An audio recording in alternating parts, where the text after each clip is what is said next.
अब एग्जांपल लेके चलिए, बड़ा इंटरेस्टिंग है। जैसे बनारसी हमारा कानपुर मिष्ठान भंडार है। Banarasi is a partnership firm and gets orders of supplies through Swiggy on daily basis. It attends to know what will be the repercussion of this section on this firm. एक बनारसी वाला है, स्विगी से रोज order आते हैं। अब वो Swiggy से रोज order आते हैं और उसके अगेंस्ट ई कॉमर्स पार्टिसिपेंट है। Swiggy is an e commerce participant, और उस पार्टिसिपेंट से ई कॉमर्स मतलब मैं ई कॉमर्स पार्टिसिपेंट हूँ, स्विगी ई कॉमर्स ऑपरेटर है। अब कस्टमर मेरा कर रहा है, तो अब क्वेश्चन आएगा बनारसी पार्टनरशिप फर्म। पार्टनरशिप देखिए इंडिविजुअल में क्या एग्जाम्पशन दिया है इन्होंने एग्जाम्पशन जो दिया है वो दिया है खाली इंडिविजुअल के केस में अगर 5 लाख तक की है। पार्टनरशिप फर्म में कोई एग्जाम्पशन नहीं है, विच मीन्स पार्टनरशिप फर्म में 1 रुपए से ऊपर अगर 1 रुपए 10 रुपए 20 रुपए 50 रुपए जो भी स्विगी से सेल हो रही है, अगर एक मिठाई का डिब्बा 190 रुपए 140 रुपए बिक रहा है, तो अमेजन को 1% टीडीएस काट के ही जमा करने देना पड़ेगा। बैलेंस हमारे को पेमेंट करेगा, जो भी अपनी कमीशन काटता है वो अलग है, बट क्वेश्चन आता है कि 1% टीडीएस इसमें कटेगा। So therefore there is no exemption in that. MA is running a florist shop and gets orders through Amazon for supplies of various customers.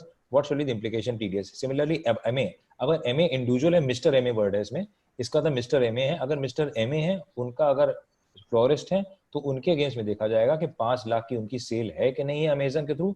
जैसे ही 5 लाख क्रॉस करेगी उस MA साहब की, तब टीडीएस के प्रोविजन अप्लाई करेंगे। 5 लाख से नीचे टीडीएस की एप्लीकेशन नहीं आएगी, because individual and HUF are exempt till 5 lakhs from one e-commerce operator. Now, whether deduction of tax would be inclusive of GST or exclusive? अब एक बड़ा इशू आता है कि क्या ये GST एक्सक्लूसिव और इंक्लूसिव का, ये बड़ा इंटरेस्टिंग डिबेट है इसमें। ऑल्दो एक बोर्ड का सर्कुलर है, वो सर्कुलर एक्चुअली देखा जाए तो TDS के लिए, पर इसमें भी आप देखें, इसमें एक जैसे 206C में लेके चलते हैं, या TDS में ऑफ कोर्स जहां तक इसका सवाल है, तो इसमें there is clearly they say that it should be normally exclusive of GST. So therefore इसमें या even 206C में it should be exclusive GST। Circular number मैंने आपको दे दिया 23/2017 dated 19 July 2017। So therefore it should be exclusive of GST जो TDS कटेगा। NSE is an, एक बड़ा किसी ने मेरे को सवाल बड़ा इंटरेस्टिंग पूछा, उसने कहा साहब NSE भी तो प्लेटफॉर्म है, NSE में हम शेयर ट्रेड करते हैं, वो भी आप वो है मतलब ई-कॉमर्स में ऑपरेट कर रहे हैं, वो प्लेटफॉर्म है, तो NSE के अगेंस्ट अगर क्या ट्रांजैक्शन होगी तो उसमें भी हम शेयर्स में करेंगे, तो अगर क्या उसको हो रहा है, उसमें इसलिए नहीं होगा because NSE is an as a platform which is neither supplying nor saving, it's a platform which you are using per se। मतलब NSE के थ्रू कोई माल नहीं आ रहा, NSE ने एक प्लेटफॉर्म प्रोवाइड कर रखा, उसमें आप खेल खेलते हैं और सर्विसेज दे रहे हैं। NSE is not a neither any e-commerce operator nor you are e-commerce participant। NSE is a platform where two persons are buying and selling and they are doing it, it is basically not on shares, and therefore basically because NSE is not charging any commission or fees, brokerage अपनी जगह आ रही है, but ऐसा platform नहीं कि NSE उससे माल खरीद रहा है और आपको सप्लाई दे रहा है या वाइस वर्सा। सो NSE पर से is a e-commerce is maybe a platform, but basically it's not against supply, because although secondly shares as such securities are basically not part of supply, so therefore even otherwise it will not be there for taking away, neither supply services भी नहीं है और goods भी नहीं है। तीसरा बड़ा interesting है, अब देखिए इसमें एक बड़ा इंटरेस्टिंग सवाल आता है आगे। RACA partnership firm follows professional services to a client through e-commerce platform amounting to rupees 20,000, will there be any liability for TDS? अब क्वेश्चन आता है कि अब पार्टनरशिप फर्म है, पार्टनरशिप फर्म में जीरो एग्जेम्पशन है, जीरो एग्जेम्पशन में आपका TDS यहाँ पे कट जाएगा बिकॉज पार्टनरशिप फर्म को एग्जेम्पशन जीरो है, तो ई-कॉमर्स प्लेटफॉर्म में आपको कट जाएगा। अब दूसरा बड़ा इंटरेस्टिंग आता है, if a service value is 50,000, what will be the provision of TDS in such case? अब नॉर्मली अगर 50,000 सर्विसेज हैं, 20-30,000 से ऊपर हैं, तो हमारे को TDS कटना चाहिए 194J में या 194O में। लॉ ने होल्ड कर दिया है कि अगर 194O में किसी चीज में TDS कट रहा है तो 194O सुपरसीड करेगा। तो क्वेश्चन ये आता है, बड़ा इंटरेस्टिंग है कि सपोज आज की तारीख में एक एक्स है, फॉर एग्जांपल आज मनु अग्रवाल जी की फर्म है, मनु अग्रवाल जी किसी को सर्विस प्रोवाइड करते हैं directly, not through e-commerce operator, और डायरेक्टली सर्विस प्रोवाइड करते हैं, तो TDS क्या कटेगा 194J में, बिकॉज प्रोफेशनल सर्विसेज है। बट अगर वही service through e-commerce operator operate होंगी तो TDS क्या कटेगा 1%।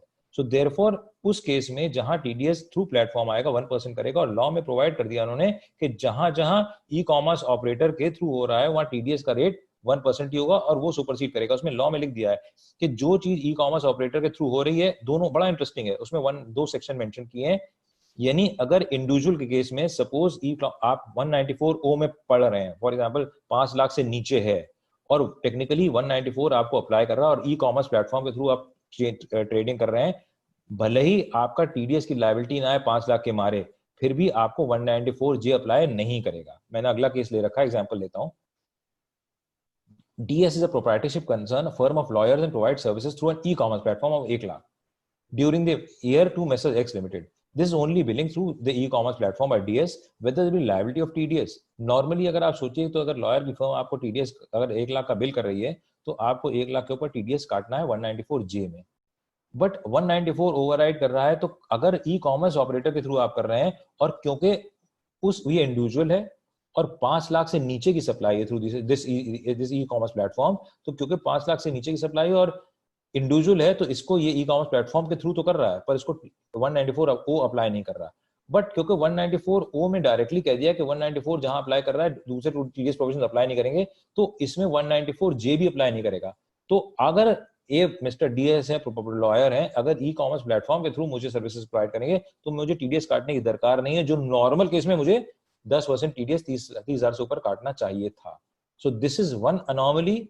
देयर बी मतलब अगर ई कॉमर्स प्लेटफॉर्म के थ्रू आप करेंगे तो टीडीएस का रेट ऑटोमेटिकली कम हो जाएगा प्रोफेशनल सर्विसेज में, और ई कॉमर्स के ऑपरेटर से नहीं करेंगे तो रेट ज्यादा हो जाएगा। OLX.com facilitates sales and purchase of user of goods. How does the portal neither collects any information with respect to deed nor does it make any collections from the buyer?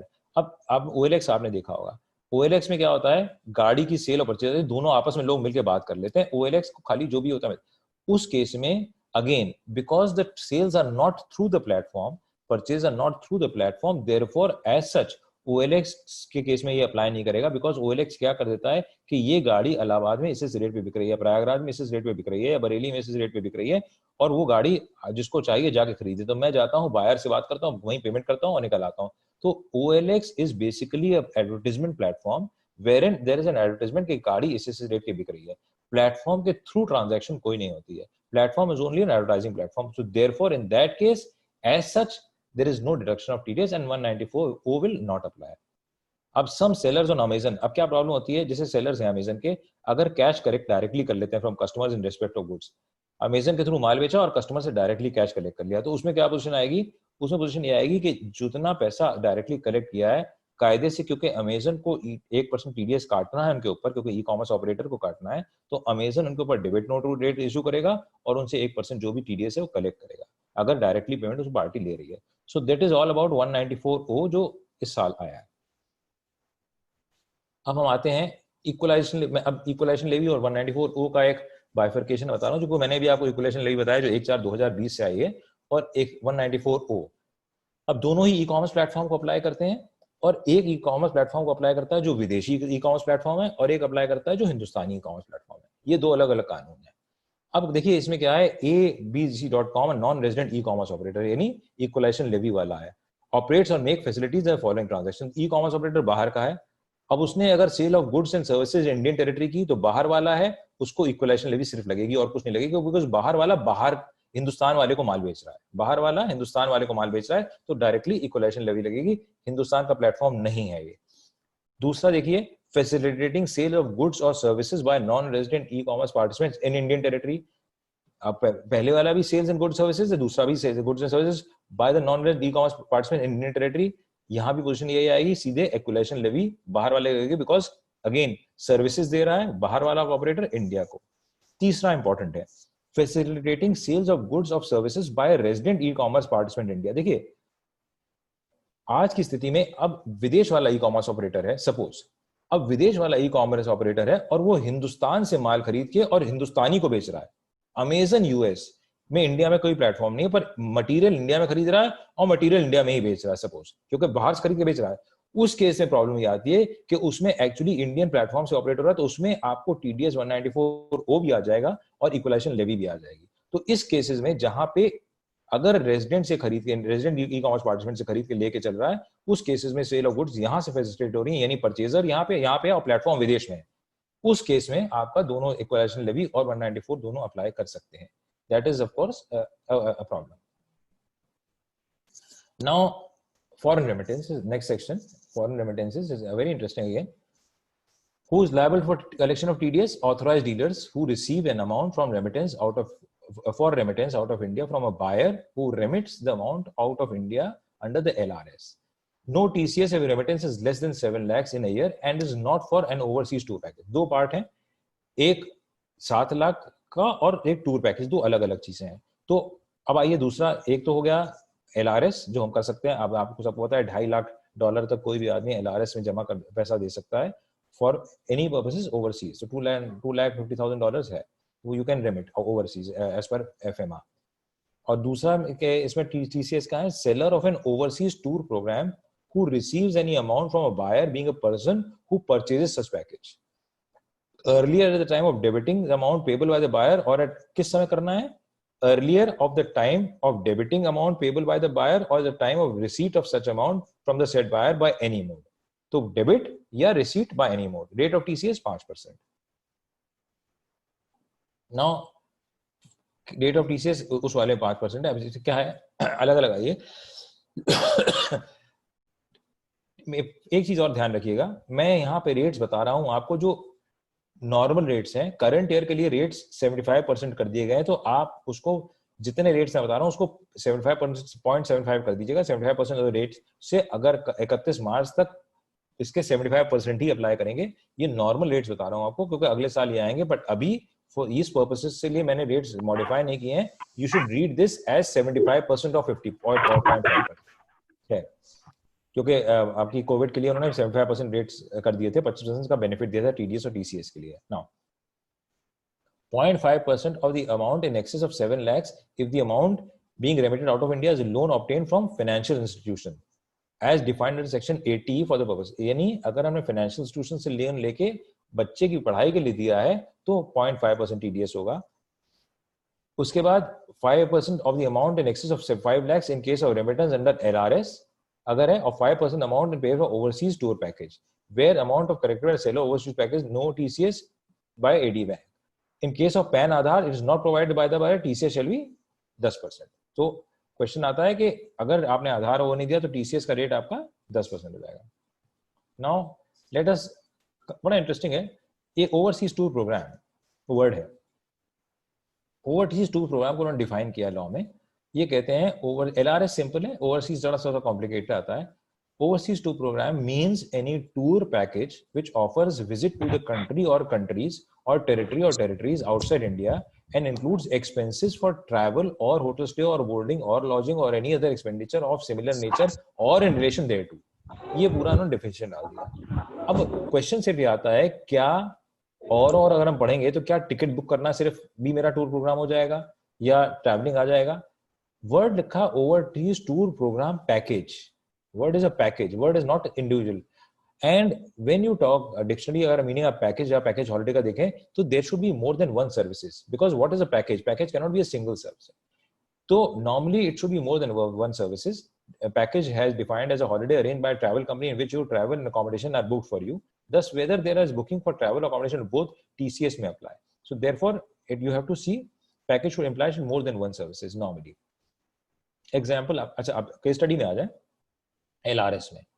अब LRS में position आती है कि आज मैंने TCS से LRS मैंने relative को रेमिट किया 8,40,000 का. तो 8,40,000 का रेमिट किया तो 7 लाख की मुझे छूट मिल जाएगी. 1,40,000 पे मुझे परसेंटेज देना पड़ेगा. अब LRS remittance for education of master A junior out of own funds अगर 3 लाख भी दिया तो मैंने क्योंकि ये अपने पैसे से दिया है और लोन नहीं लिया है तो इस पे भी ऐड हो जाएगा. तो मैंने कितना दिया 8,40,000 और 3 लाख 11,40,000 दिया तो 7 लाख का मुजरा मिल जाएगा एंड 4,40,000 पे I'll have to pay TCS. Now LRS remittance for education of master junior A 8 इसमें 0.75% लगेगा and we have to pay TCS. Payment for overseas tour package for visiting master junior A 3 lakh इसके ऊपर भी आपको TCS लग जाएगा because आपने tour package लिया है. Currency purchase from AD bank for overseas. आज की तारीख में मैं विदेश जा रहा हूं और विदेश मैंने LRS के अगेंस्ट करेंसी परचेज करी. देखिए तो एक तो चीज होगी रेमिट की और एक परचेज की. अगर मैं परचेज करता हूं करेंसी तो मेरे को ये अप्लाई सेक्शन नहीं करेगा. तो अगर मैं AD बैंक से जाऊं और मैं अपने खर्चे के लिए कोई करेंसी परचेज करता हूं LRS के तहत ही खर्चे कर, अब मैं विदेश करने जाता हूं तो मुझे जो करेंसी परचेज करता हूं उसमें फॉर्म A2 भरा जाता है और LRS में ही दिया जाता है. अगर मैं करेंसी यहाँ परचेज कर रहा हूँ तो उसमें TCS प्रोविजन अप्लाई नहीं करेंगे. So there you can be clear that there will be no TCS on that. Now, let us have case studies. A Limited gives 30 lakhs to a travel agent to buy a ticket for 20 members to Singapore. Will the travel agent collect tax from A Limited, whether it be a tour package or not? तो अब A ने travel agent दिया. अब इसमें आप ये लेके देखिए कि इसमें of course there can be a dispute कि साहब कि ये टूर पैकेज होगा, tour overseas tour program package, overseas tour program package. अब क्वेश्चन आता है is it a package or it's a buying of ticket. इसमें एक बोर्ड का सर्कुलर है जहां उन्होंने लिखा है कि अगर एजेंट के थ्रू आप टिकट बुक करा रहे हैं तो contract between principal to principal, principal agent may be a party but principal to principal contract है और एयरलाइन के थ्रू आप कॉन्ट्रैक्ट है. So therefore it should not qualify for TDS provisions under 194C and therefore taking that clue from here in the board circular 715 number इस case में भी apply नहीं करना चाहिए because basically he is buying tickets for you. Similarly, A is limited separately to hotel in Singapore 15 lakh directly for such. A ने directly Singapore को hotel को अगर पैसा दिया हुआ है तब भी टूर प्रोग्राम पैकेज नहीं आएगा और रेमिटेंस अगर डायरेक्टली मैंने होटल किया है तो मेरा टूर प्रोग्राम पैकेज में नहीं आएगा अगर 15 लाख भी रेमिट मैंने किया है. अब A limited pays 10 lakhs to message logistics a resident entity arrange the सिर्फ मैंने 10 लाख रुपए एक लॉजिस्टिक्स वाले को दिया, टिकट वाले कार वाले टैक्सी वाले को, भैया मेरा या मैं बाहर जा रहा हूँ, मैंने कहा बसेस का अरेंजमेंट करा देना, तुम सारा पेमेंट कर देना. तो क्या वो ओवरसीज टूर प्रोग्राम पैकेज में आएगा? मेरे हिसाब से अगेन सिर्फ logistics is one, it is not a basically package, it's only for a basic one services rendered and it is not on overseas tour program package. पहली बात तो overseas को अप्लाई कर रहा है, इंडिया को अप्लाई नहीं कर रहा, ध्यान रखिएगा. और साथ it should be a package, तो इसको भी अप्लाई नहीं करता. नाउ अ प्रॉब्लम जैसे KCS हमारी है या आपकी इलाहाबाद ब्रांच है, has organised an RRC in Sri Lanka and is paying to the tour operator 30 lakhs for the package being 50,000 per person. Now इसमें समस्या आएगी. अब क्वेश्चन आता है कि आप लोग RRC ऑर्गेनाइज कर रहे हैं और आप हर मेंबर से 50,000 रुपए ले रहे हैं और कह रहे हैं हम साहब विदेश जाएंगे और ये आपने पूरा पैकेज ले लिया, तो टेक्निकली TCS इसमें आ जाएगा क्योंकि आपने टूर प्रोग्राम पैकेज लिया, 5% आपने ये 50,000 पर पर्सन लिया और क्योंकि पूरा पैकेज है, RRC में जाने से आने तक का पैकेज होता है जिसमें रहना आना शामिल होता है. Technically this is an overseas tour program package and therefore TCS related. Now अगर हम इसको 194C में देखिए, अगर इसमें बड़ा इंटरेस्टिंग एक ये और सवाल है कि अगर इसको हम पूरा कॉन्ट्रैक्ट दिखाएं और contract for services and sales दिखाएं यानी 194C में लेके जाएं, इसके दो तरीके हो सकते हैं. एक तो हम डायरेक्टली हर एक इंडिविजुअल की बिलिंग अलग अलग कराएं 50 पर पर्सन तो टूर एजेंट से, तो एक ऑफ कोर्स वो अलग हो जाएगा क्योंकि then we can say we are it's not a package, individual को बिलिंग कर रहा है. एक तो ये सब तरीका है. दूसरा ये है कि अगर 194C में हम किसी तरह से 194C में फॉल कर जाएं, 194C में फॉल करने का एडवांटेज क्या होगा कि वहां TDS रेट 1% रहेगा, तो वहां पे अगर हम फॉल कर जाते हैं वहां पे बच सकते हैं, तो then we can go for 194C. और लॉ ये कहता है कि अगर किसी और सेक्शन में TDS कट रहा है तो आपको ये सेक्शन अप्लाई नहीं करेगा. So therefore you can be saved on that. Messrs B books a tour package and pays advance. अभी देखिए बड़ा इंटरेस्टिंग है, आज की तारीख में messrs B books a tour package and pays advance of 2 lakh to messrs travellers who collects TCS on the same and deposit. Because उसमें क्या कहा है कानून में कि जिस क्रेडिट करो या बिल करो जो भी अर्लियर हो. तो मैं आज देखिए कोविड में बड़ी प्रॉब्लम आई है, लोगों ने विदेशी टिकट ट्रैवल एजेंट से, मतलब खाली टिकट नहीं, अगर टूर पैकेज किसी ने बुक करा रखा हो और टूर पैकेज उसने 5 लाख रुपए दे दिए हो, अब टूर पैकेज में 5 दे दिए, उसने TCS सबका, मतलब सपोज अब एक अक्टूबर से लग रहा है, तो सपोज मैंने आज टूर पैकेज बुक कराया और उसने मेरा TCS काट लिया अक्टूबर के बाद और बाद में सपोज वहां पे लॉकडाउन हो गया और कंट्री बंद हो गई, अब मैं तो टूर पे नहीं जा सकता. अब मैंने उसको टूर कैंसिल कराया. अब कैंसिल कराने के बाद क्या पोजीशन आएगी, मेरा TCS कटा है, मैं उसका रिफंड वो इनकम टैक्स में क्लेम तो कर सकता हूँ, बट रिकोर्स मेरे पास क्या होगा भाई? ऐसा है कि या तो वो जो एजेंट है वो अपनी रिटर्न दिखाए, रिटर्न रिवाइज करे, मॉडिफाई करे और मुझे रिफंड करे TCS वार्ड में जाके या TDS वार्ड में जाके, and or else of course I have to claim this in my return of income because there is no other way out because the tour has actually been cancelled. और ऐसे cases बहुत आने वाले हैं. अब और तीसरा इंटरेस्टिंग सेक्शन आता है 206C1H जो सबसे इंटरेस्टिंग है और इसमें जो बहुत काफी समस्या है. Let us come to very interesting things in this. Every person being a seller who receives any amount as consideration for sale of any goods of value or aggregate of such value exceeding 50 lakhs in any previous year, other than goods being exported out of India or goods covered under subsection 1 of section 1F, etc., at the time of receipt of such amount, collect from the buyer 0.1% of the sale consideration exceeding 50 lakh rupees. अब consider क्या चीज हो गई? एक तो seller define हो गया, receive any consideration for cell, consideration for sale of goods, value exceeding 50 lakhs in any previous year, ठीक है ना, उसका एग्रीगेट, और if the goods collect from the buyer some 0.1% of the sales of consideration exceeding 50 lakhs as income tax. So these are the conditions. Now let us come to section. इसमें service provider included नहीं है. If a buyer does not provide PAN number, though section 260 shall come into operation and tax will be collectible at 1%. PAN दिया है आपने तो 0.1% है, PAN नहीं दिया तो 1%. Person has to be seller of goods and maybe a trader or manufacturer. Seller define कर दिया उन्होंने. Seller means a person whose total sales, gross receipts or turnover from business carried on by him exceed 10 crores during the financial year immediately preceding the financial year in which the sale of goods is carried out.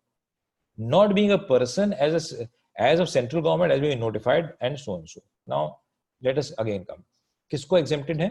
एक तो exports exempted है, sales covered under 261F exempted है, जो पुराने जो अभी already sections में TCS cut रहा है वो exempted है, और फॉलोइंग बायर्स, कौन कौन से बायर्स exempt हैं? सेंट्रल गवर्नमेंट exempt है, स्टेट गवर्नमेंट exempt है, लोकल अथॉरिटी exempt है, इंपोर्टिंग गुड्स इनटू इंडिया और सच अदर्स में भी नोटिफाइड, ये exempted है, इनके ऊपर टीसीएस का प्रोविजन नहीं लगेगा अगर ये आदमी है, मतलब बायर्स हैं तो. अब एग्जांपल लेके चलें, messrs foods India Mumbai purchases palm oil from Malaysia and sells on high seas to Messrs Agro Limited Kanpur amounting to 20 crore रुपए. Will TCS be applicable? देखिए ये एक्सपोर्ट तो हुआ नहीं, फूड्स इंडिया ने मुंबई की कंपनी है और हाई सीज में सेल होती है और इंडिया में इंपोर्ट होती है. Foods India Mumbai purchase palm oil from Malaysia and then high seas में इंडिया, और एग्रो लिमिटेड है कानपुर की, उसने इंपोर्ट कर लिया और कस्टम ड्यूटी इंडिया ने दी. तो क्या इसमें पोजीशन आएगी कि देखिए 10 करोड़ से ऊपर टर्नओवर है, ये 50 लाख से ऊपर सेल है, तो क्या टीसीएस आएगा? इस केस में नहीं आएगा, इसलिए क्योंकि इसकी स्पेसिफिक एग्जेम्पशन उन्होंने दे रखी है. अगर आप इसमें एग्जेम्पशन में आए तो लिखा है sales to a person importing goods into India, तो ये इसीलिए दे रखा है बिकॉज हाई सी सेल्स बहुत होती हैं और हाई सी सेल्स में कई बार बड़ी प्रॉब्लम आती है. तो हाई सी सेल्स वो करें कैसे, क्योंकि हाई सी सेल्स बड़ी लार्ज अमाउंट की होती है और कौन कौन सी पार्टी कहीं की होती है और उसमें मार्जिन भी नहीं होते ज्यादातर. तो अब उस केसेस में आपने एग्जेम्प्ट कर दिया है person importing good into India. तो अब क्वेश्चन आ रहा है, आपने एग्रो लिमिटेड से कहा, एग्रो लिमिटेड को काटना था, अब क्वेश्चन आ रहा है कि ये इसको काटना था, अब इंपोर्टिंग कर रहे हैं आप, क्योंकि आप इंपोर्ट गुड्स इनटू इंडिया कर रहे हैं, ये मटेरियल इंपोर्ट हो रहा है, इसलिए buyer is importing goods into India, therefore it will not be applicable because it categorically से कौन कौन से बायर एग्जेम्प्ट हैं, जो बायर इंपोर्ट कर रहा है गुड्स इनटू इंडिया, तो वो एग्जेम्प्ट है, एक्सपोर्ट्स एग्जेम्प्ट है, साथ से बायर भी एग्जेम्प्ट है. नाउ केस स्टडी एक चलते हैं. Company ABC has the following turnover financial 19-20, sales of goods 8 lakh, services इतना, whether ABC is liable to collect tax and source? Yes, because उसमें टोटल टर्नओवर की बात की गई है from the business. So sale of goods and although services को apply नहीं करता, बट जब टर्नओवर की बात कर रहे हैं तो टोटल टर्नओवर ऑफ बिजनेस की बात कर रहे हैं, तो therefore in that case total turnover has to be seen. Focused advertising limited has the following turnover, advertising contracts 25 crore का उसका टर्नओवर है, खाली एडवर्टाइजिंग करता है, सर्विसेज को अप्लाई नहीं करता है, ये सिर्फ सेल्स को अप्लाई करता है. But company during the year supplies has also supply of incidental material with its services and the same cannot be segregated.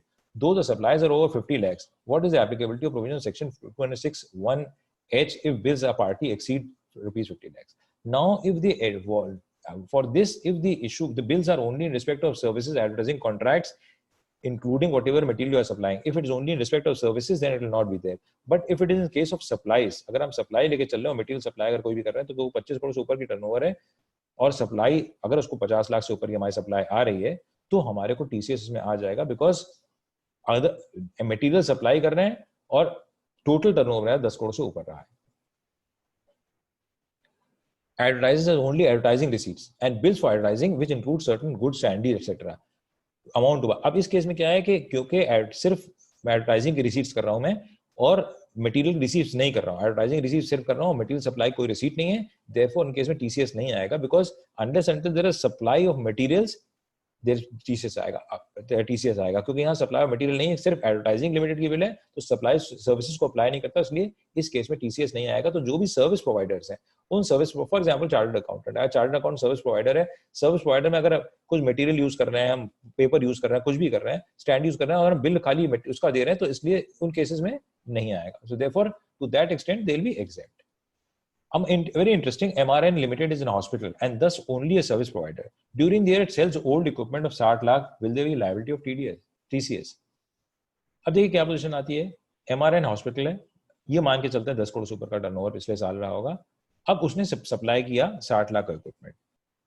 Question आ रहा है क्या आएगा? Yes, TCS will be apply because हमने, मेरे सारे कंडीशन फुलफिल हो रहे हैं और मैंने 50 लाख से ऊपर का माल बेचा है। जब 50 लाख से माल ऊपर बेचा है तो ऑटोमेटिकली इसमें आ जाएगा। Whether sale consideration for the purpose of this section will be inclusive GST or not, technically अगर 194 के लिए क्लैरिफिकेशन आ चुका है, इसके लिए क्लैरिफिकेशन 206C का क्लैरिफिकेशन नहीं आया।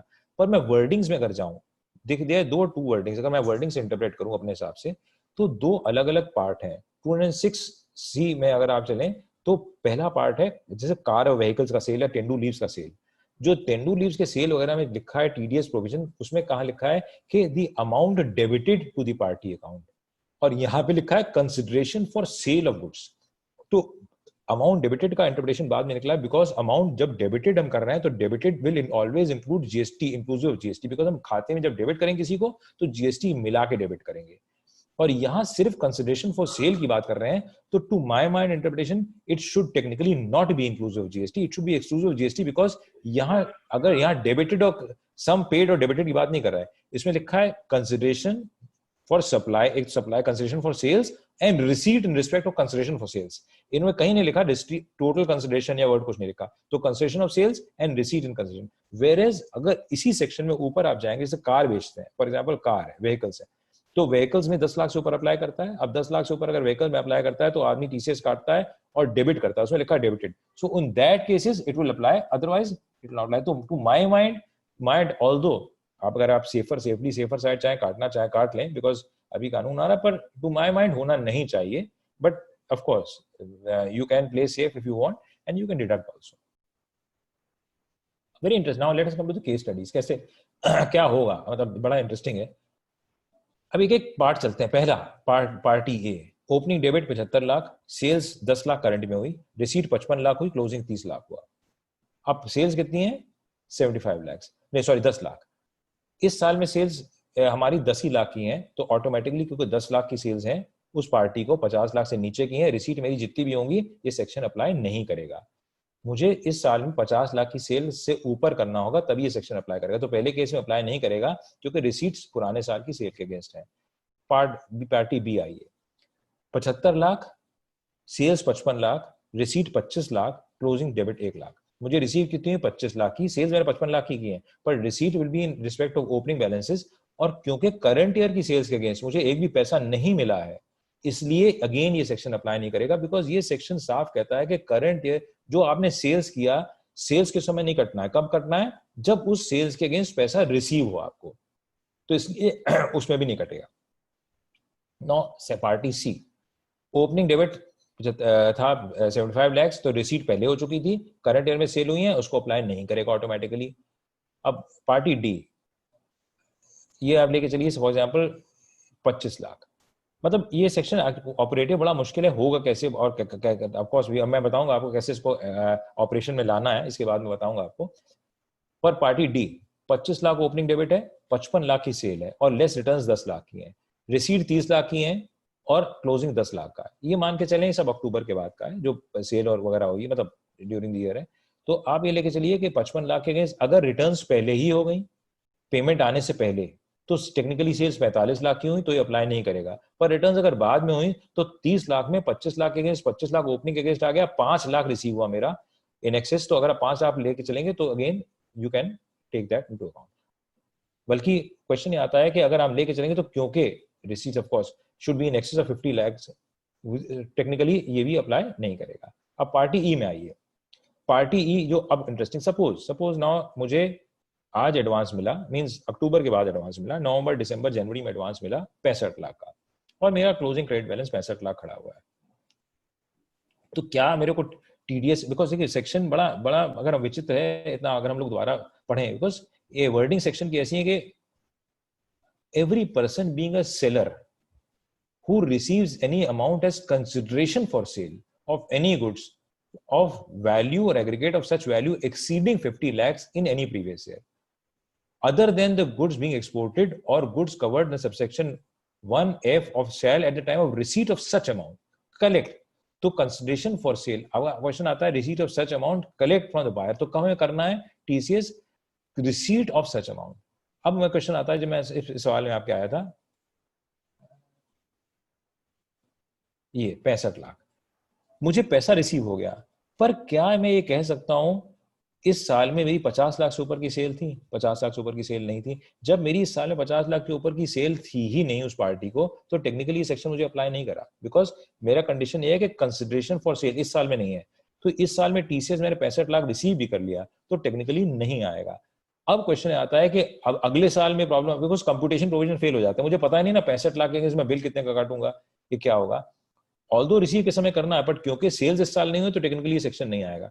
बट सब्सिक्वेंट ईयर्स में अगर आप लेके चलें, तब अगर ऐसी पोजीशन आती है, अब अगले साल में एक समस्या आती है, अगले साल मैंने माल बेचा 65 लाख का, पर अगले साल रिसीट नहीं है, तो अब अगले साल अगर रिसीट नहीं है तब मैं क्या करूंगा? तो मेरे हिसाब से फिर ये 65 लाख जो मेरा ये है, जिस साल में समय में माल बेचूंगा उस समय मैं कंस्ट्रक्टिव रिसीट दिखा के उसी समय डेबिट क्रेडिट एंट्री करूंगा, और अगले साल जब माल बेचूंगा, जब रिवर्स करूंगा, उस साल मेरी लायबिलिटी आएगी फॉर डिडक्शन ऑफ टीसीएस, क्योंकि जब तक मैं माल का बिल नहीं करूंगा मुझे अमाउंट ही नहीं पता लगेगा, और अमाउंट नहीं पता लगेगा तो एक्ट में सुप्रीम कोर्ट ने कई बार कहा है, बीसी श्रीनिवास शेट्टी वगैरह कई में, where computation provision fails the tax cannot be levied. So therefore in that case the computation provisions are failing and therefore tax cannot be levied. Party F, sales 55 lakh, receipt 45 lakh, debit 10 lakh. 55 lakh 50 lakh से ऊपर receipts नहीं है तो automatically section apply नहीं करेगा। Now very interesting, SM private limited has 2 units. अभी एक मेरे पास कल ही सवाल आया था, ऑल्दो ये हम लोग सीएस के लिए सिंपल है क्योंकि अप्लाई नहीं करेगा। SM private limited has 2 units, one at Prayagraj and one Gwalior. During the year he supplies material of 5 crores from Prayagraj, issues sales invoice and charges GST. Both have separate GST number. Will the provision section be attracted? They will not be attracted because basically you are supplying to your same person, your unit. GST में mismatch हो जाएगा, GST में supply होगा, GST में difference होगा, but as far as this section is concerned, there is no liability for deduction of TCS. FT limit बड़ा ये भी इंटरेस्टिंग है। एक डीलर बस है, अब buses during the year 5 buses ने एक टेक्निकल इंस्टीट्यूट को सप्लाई कर दी। अब एक बस 10 लाख से ऊपर की है और साथ साथ वो बिलिंग करता है स्पेयर्स की और सर्विसिंग की 15 लाख की। नाउ क्वेश्चन आता है, क्योंकि उसने बसेस तो बिल कर दी तो 50 लाख से ऊपर का माल बिक गया, पर बसेस ऑलरेडी 2 का जो है 10 लाख से ऊपर व्हीकल्स में टैक्स लग रहा है उसका टीसीएस में सबसेक्शन 1 में, तो वो वहां चली जाएंगी, वहां पे ये सेक्शन नहीं अप्लाई करेगा। पर ये ध्यान रखिएगा, अगर हम उसको बाद में सर्विसेज की और स्पेयर्स की बिलिंग करते हैं, सर्विसेज की अलग बिलिंग कर रहे हैं तो सर्विसेज पे नहीं आएगा, स्पेयर्स की बिलिंग कर रहे हैं तो अगर हम 2 लाख या 5 लाख की भी स्पेयर्स की बिलिंग करेंगे तो हमारे को उस इंस्टीट्यूट के ऊपर गाड़ी बनने आती है मेरे यहाँ, बिकॉज तो कार डीलर हूँ मैं या व्हीकल डीलर हूँ या बस डीलर हूँ, अगर मैं गाड़ी बनने आती है और अगर मैंने उसको गाड़ियां सप्लाई की हूँ, 50 लाख से ऊपर की सेल उसको हुई है उस गाड़ियों की, और गाड़ियों का टीसीएस मैंने सेक्शन नहीं काटा है, फिर भी अगर स्पेयर सप्लाई कर रहा हूँ उसको, तो उस केस में मेरे को टीसीएस की लायबिलिटी आ जाएगी, और मुझे ध्यान रखना है कि टीसीएस में उससे कलेक्ट कर। KLLP is formed during the year and makes sales of 2 crores after 1/10/2000 to AB Limited and collects a similar amount from it. It seeks your advice. मेरी फर्म करंट ईयर में बनी है और मैंने 2 करोड़ की सेल XYZ को की है और मैंने अमाउंट कलेक्ट भी कर लिया है, टीसीएस के प्रोविजन आएंगे कि नहीं आएंगे? ये नहीं आएंगे। क्यों नहीं आएंगे? क्योंकि उसमें एप्लीकेबिलिटी लिखी है कि प्रीसीडिंग ईयर में 10 करोड़ का टर्न होना चाहिए। देखिए उसमें करंट ईयर में अगर कोई फर्म बनी है या करंट ईयर में माला है तो नहीं है, क्योंकि लॉ ये कहता है कि eligibility देखिए, seller means a person whose total gross turnover from the business carried on exceed 10 crores during the financial year immediately preceding the financial year in sale of goods carried out, यानी पिछले साल में। तो अगर पिछले साल मेरा टर्नओवर 10 करोड़ रुपए नहीं था तो मुझे कानून अप्लाई नहीं करेगा। तो अगर कोई भी नई फर्म बनी है, नई फर्म में जो भी माल बेच रहा है नए फर्म में कर रहा है, तो ये कानून अप्लाई नहीं करेगा अगर करंट ईयर में कोई फर्म बनी है।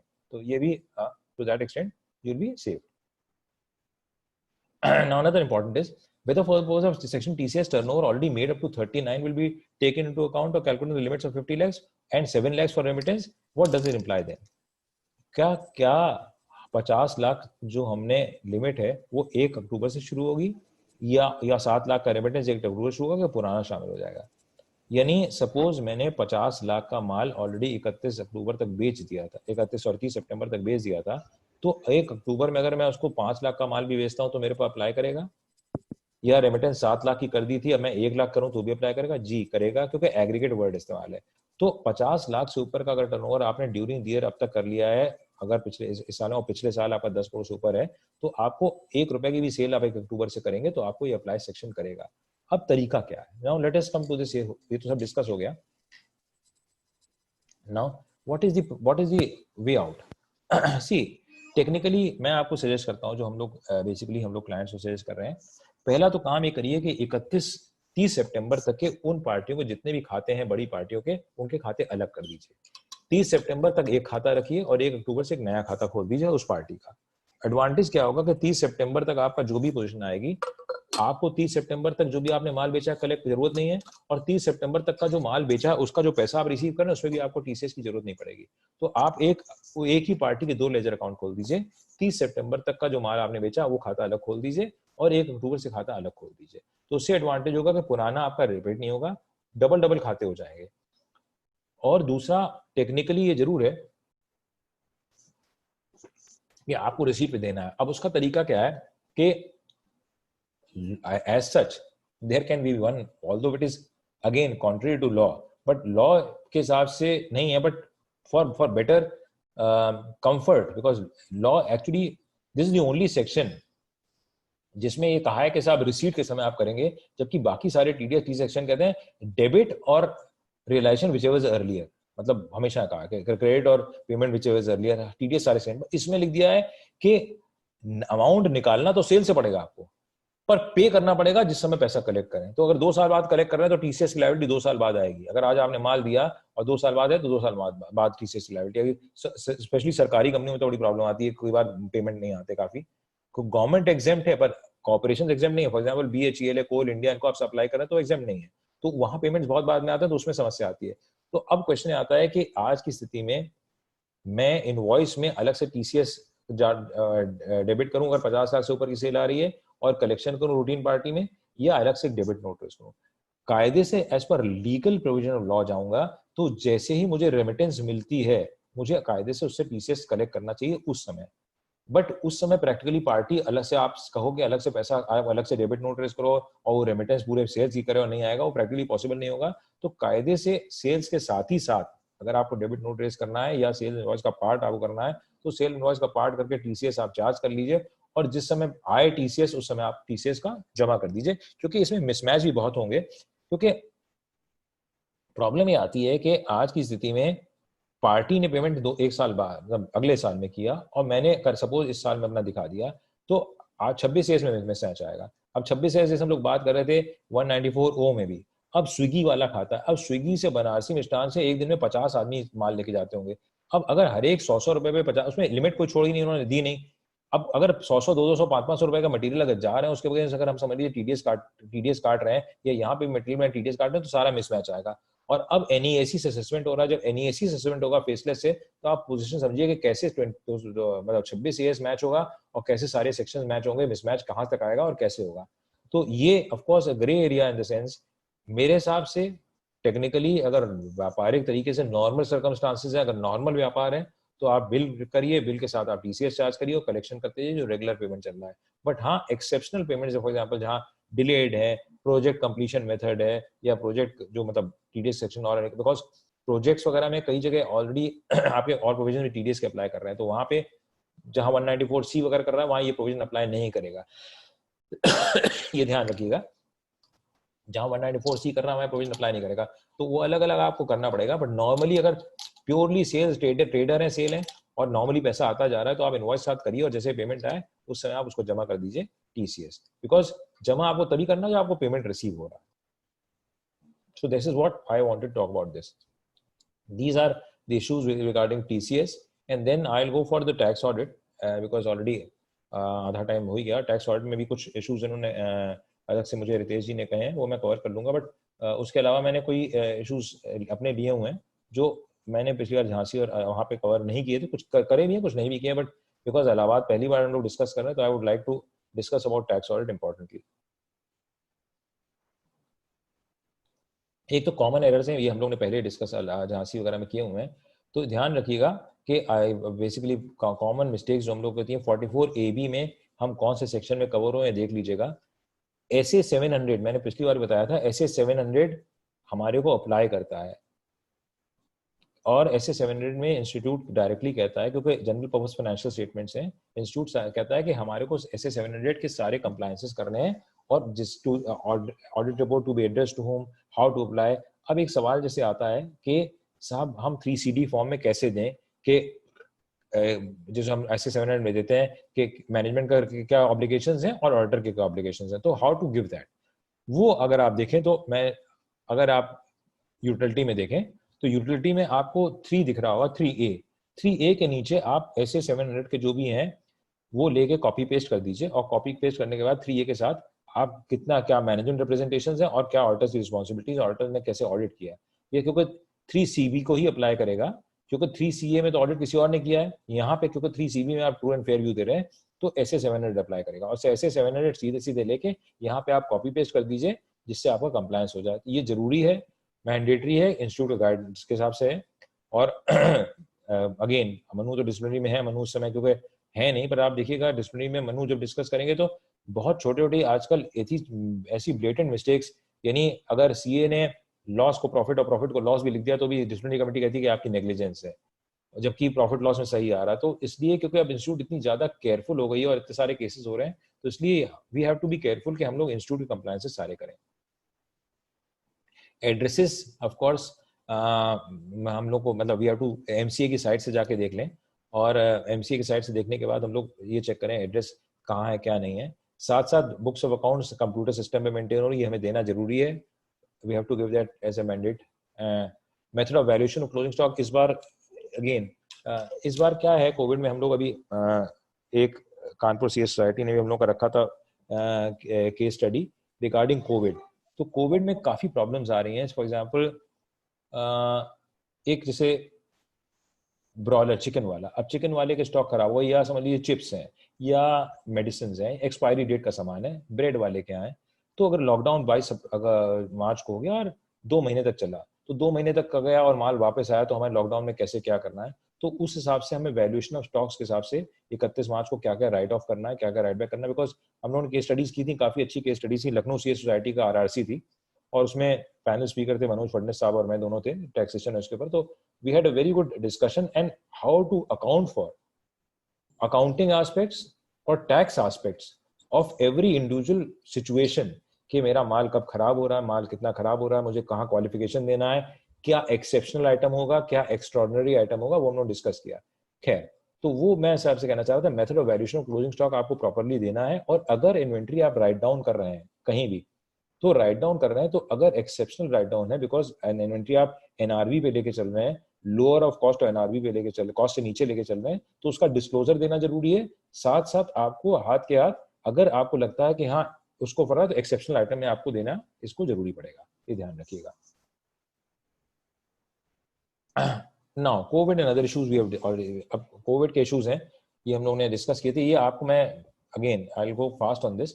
Non verification of cash on closing date, ये ध्यान रखिएगा, कोविड में आपको रिपोर्ट देनी पड़ेगी, because as per institute and a guidance note and even audit procedures, you have to verify cash on the closing date, you have to verify inventory on the closing date, physical verification की बात कर रहा हूँ।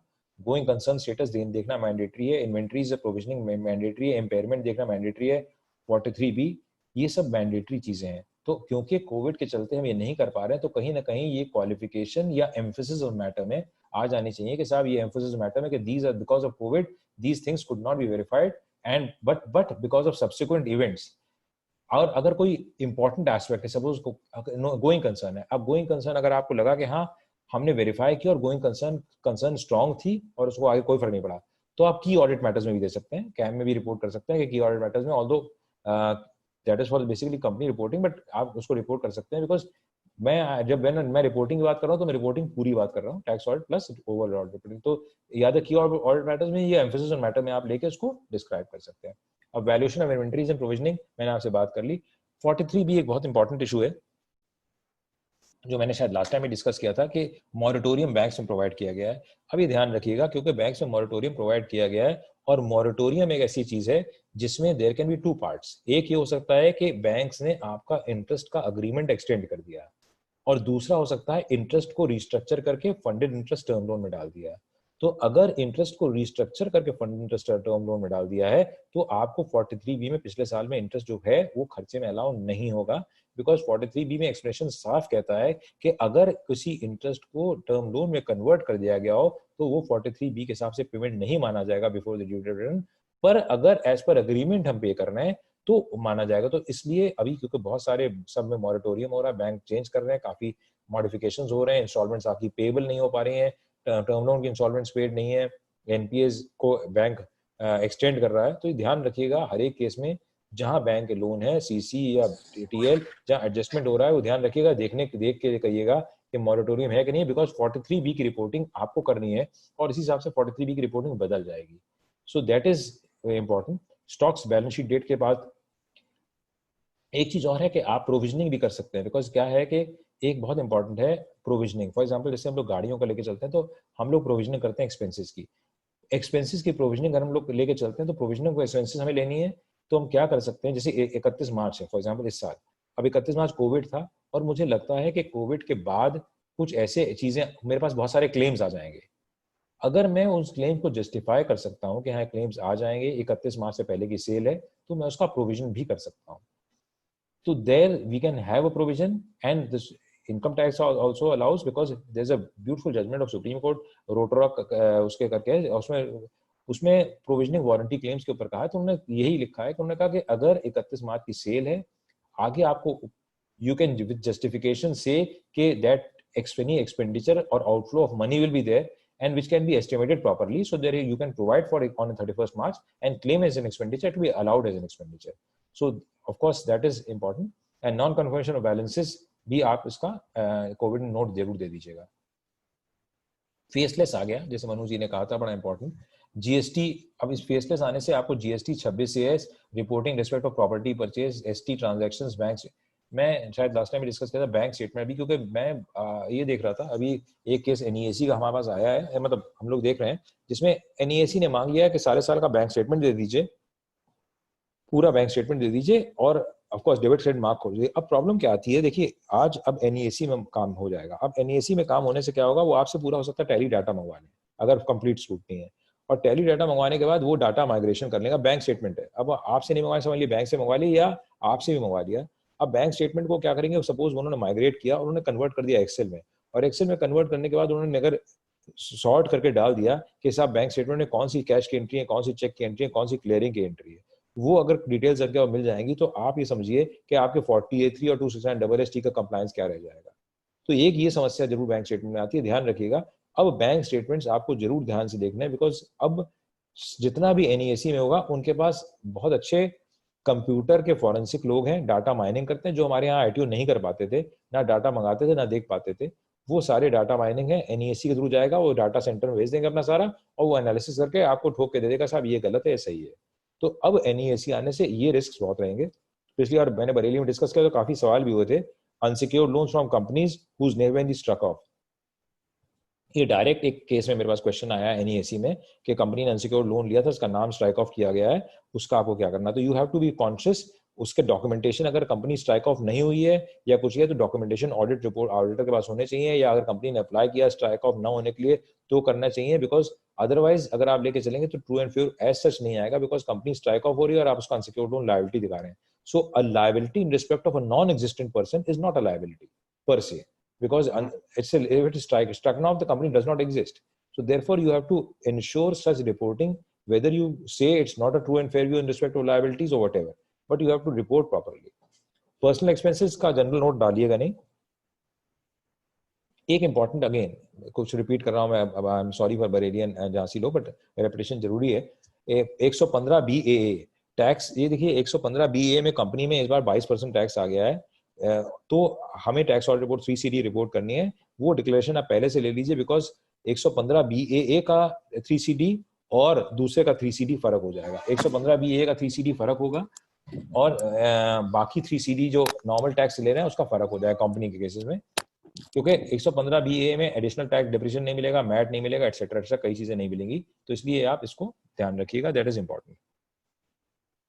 Preparation balance sheets, of course software से मैंने पिछली बार भी कहा था, अगेन कॉमन लॉगिन वर्ड इस्तेमाल कर रहा हूँ, आई एम सॉरी, इसको कॉमन लॉगिन अगर कॉमन आईपी एड्रेस ले लीजिएगा, कॉमन आईपी एड्रेस से नहीं करना चाहिए हमको, ID and digital signatures from common IP address, it is should not be from a common IP address, because common IP address से अगर आप करेंगे, हम लोग क्या करते हैं उसी से ऑडिट रिपोर्ट अप्रूव करते हैं, उसी से क्लाइंट के डिजिटल सिग्नेचर से वहीं अप्रूव कर देते हैं, सब कुछ करते हैं और कॉमन आईपी एड्रेस आ जाता है, तो ये अवॉइड करिए, and this should at all costs be avoided because now DC is taking very strict actions on these things. If you prepare a balance sheet from software, again मैंने पिछली बार कहा, ध्यान रखिएगा नोट्स टू अकाउंट सारे एक से छप रहे हैं, प्लीज एक से ना छापिए, क्योंकि टेक्निकली बैलेंस शीट क्लाइंट बना रहा है, आप सिर्फ ऑडिट कर रहे हैं, और जब आप ऑडिट कर रहे हैं और 20 बैलेंस शीट आपके यहाँ से निकली और 20 बैलेंस शीट एग्जैक्टली सेम निकल रही है, नोट्स टू अकाउंट सेम निकल रहे हैं, सब कुछ सेम निकल रहे हैं, इसका तो बैलेंस शीट आप ही ने बनाई है, और अगर आप ही ने बैलेंस शीट बनाई है, आप ही ऑडिट कर रहे हैं, तो वो automatically that goes against the code of conduct and you will be liable for that. तो ये ध्यान रखिए, it should show that the balance sheet has been prepared by the client and you have signed it. Similarly, signature of 2 directors अगर आप लेके चलते हैं तो 2 directors के signature ले लें, जो मैंने इस बार again for the heck of repetition, you have to ensure at COVID times how the balance sheets are signed, because if a director is in Bombay या if a director is outside, वो physically यहाँ पे आ नहीं सकता है, तो आपने video conferencing से अगर मीटिंग करी है, तो वीडियो कॉन्फ्रेंसिंग से मीटिंग करने का क्या एविडेंस है आपके पास, क्योंकि रिकॉर्डिंग मैंडेटरी है as per company law, video conferencing की मीटिंग की या एजीएम की मीटिंग की, तो वो सारे आपके पास रिकॉर्ड्स होने चाहिए। A CA, you have to be very careful because unless and until balance sheet is adopted in the AGM by the board, you cannot sign it. So you have to ensure first कि board में adopt हुई है balance sheet, board meeting अगर हुई है तो कैसे conclude हुई है, 2 directors मौजूद थे तो कहाँ मौजूद थे, और अगर 2 डायरेक्टर मौजूद थे तो एक यहाँ था एक बाहर था, कैसे था, फिजिकल मीटिंग हुई है या वीडियो से नहीं हुई है, तो अभी भी क्योंकि अब एक्सटेंशन हो गई डेट की, या आप मोबाइल कॉल से जैसे भी हो करा के बात करा दी, 2 डायरेक्टर्स की रिकॉर्डिंग कर लीजिए, कम से कम वो कंप्लायंस कर लीजिएगा, बिकॉज अल्टीमेटली इस बार ये प्रॉब्लम्स बहुत आने वाली हैं, और आपसे अगर पूछा जाएगा कि आपने क्या किया इस कंप्लायंस में और कैसे बैलेंस शीट साइन हुई, 2 डायरेक्टर्स मौजूद नहीं थे तो कैसे हुआ, ये ध्यान रखिएगा। अच्छा, इसमें बल्कि एक चीज और है, मैंने भी कहा था, जैसे कोशिश करिएगा जैसे पार्टनर्स जहाँ पे हैं तो सारे पार्टनर साइन करें, बिकॉज डिस्प्यूट इंस्टीट्यूट में बहुत ज्यादा काफी इस तरह के आ रहे हैं कि जहां झगड़ा है पार्टनर्स में, when there is a dispute between partners, अभी सीएस के ऊपर झगड़ा आ रहा है, बिकॉज 2 पार्टनर्स चैलेंज कर रहे हैं और सीए के ऊपर इसमें जा रहे हैं, केस कर रहे हैं कि साहब सीए एक पार्टनर से मिला हुआ है।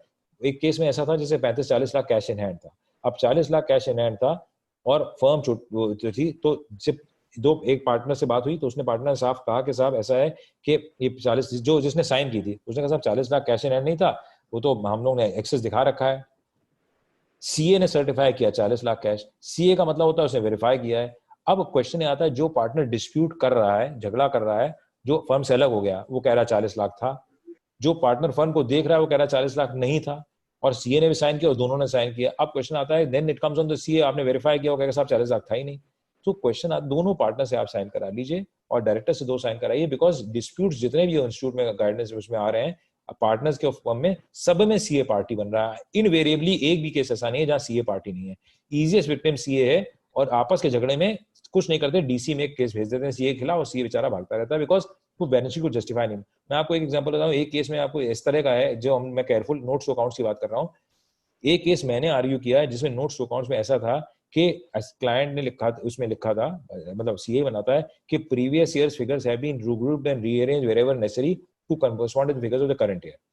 और मैं जब डीसी में आर्ग्यू करने गया तो सामने कमेटी वालों ने पूछा, और बैलेंस शीट में कोई काम नहीं हुआ था 2 साल 3 साल उस कंपनी में, तो डीसी ने डायरेक्टली सवाल, पता क्या पूछा गया उनसे, ऐसे सवाल मुझसे पूछा गया कि ये बताइए साहब, previous sales figures have been regrouped wherever necessary, पर आज की स्थिति में प्रीवियस में तो आपके 3 साल से काम ही नहीं हुआ, तो आपने कौन कौन सी फिगर रीग्रुप की गई है, तो रीग्रुप ऐसे कोई फिगर थी नहीं, तो कहते हैं क्या मतलब आप जनरल नोट दे देते हैं कि बिना देखे कि साहब प्रीवियस सेल्स फिगर है रीग्रुप, ये बताइए कौन कौन सी फिगर रीग्रुप की है, because every mean whatever you are giving in notes accounts should be valid, so once it is not valid then you are basically giving a wrong note.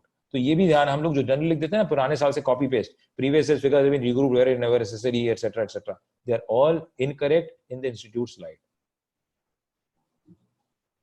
Report अब मैंने इसको डिस्कस कर लिया, of course MRL ले लीजिए, closing stock मैंने again मैं closing trial balance की कॉपी ये सब ले लीजिएगा for the help of Allahabad branch I would mail this, इसको पढ़ लीजिएगा बिकॉज कई चीजें ऐसी हैं जो और डिस्कस करनी है, तो आप लोग मैं आई मेल कर दूंगा इसमें क्या क्या चीजें आप उसमें से देख लीजिएगा। क्वालिफिकेशन जरूर दे दीजिएगा बिकॉज हम लोग क्या करते हैं, एक तो प्रीवियस ईयर फिगर्स हम लोग देते नहीं जबकि देनी मैंडेटरी है, एएस हम फॉलो नहीं करते और हम उसका क्वालिफिकेशन नहीं कर देते हैं, प्रोविजन फॉर इनकम टैक्स हम नॉर्मली नहीं करते हैं। पार्टनरशिप फर्म और प्रोवाइडरशिप कंसर्न में अगर आप लेके चलें तो ना हम लोग डेफर्ड टैक्स निकालते हैं या ये मतलब प्रोविजन फॉर टैक्सेशन तो नहीं निकालते हैं। प्रोविजन फॉर टैक्सेशन हमें निकालना है और प्रोविजन फॉर टैक्स हमें निकाल के डालना है। तो प्रोविजन फॉर टैक्सेशन जहां हमने नहीं किया we should provide for tax से के प्रोविजन फॉर टैक्सेशन है, तब उसके बाद नेट प्रॉफिट पे आए। एम्प्लॉय बेनिफिट AS 15 मैंडेटरी है, हम लोग AS 15 generally partnership providership concern में नहीं देखते हैं और हम लोग बना के चले जाते हैं। Confirmation of balances balance sheet है और एस्टिमेशन ऑफ एंट्रीज जो हम लोग लिख देते हैं कि entry estimated they are all wrong, तो इसकी क्वालिफिकेशन जरूर दे दिया करिए मेन रिपोर्ट में 3CB में जहां आप फॉलो नहीं कर रहे हैं। HUF cannot be a partner, ये मैं डिस्कस कर चुका हूँ। अगेन HUF कभी हम लोग लिख दें कि XYZ HUF is a partner, वो नहीं हो सकता है, तो कृपया HUF को कभी पार्टनर आप न दर्शाएं। HUF cannot be a partner any firm, HUF has no legal existence, therefore karta will be a partner, तो HUF cannot be a partner any firm. तो हम लोग ने ABC HUF लिख दिया, it is wrong, it should be mister A karta of ABC HUF। तो therefore partnership deed में या टैक्स ऑडिट रिपोर्ट में या कहीं भी हम XYZ HUF पार्टनर नहीं लिख सकते, नहीं लिखना चाहिए।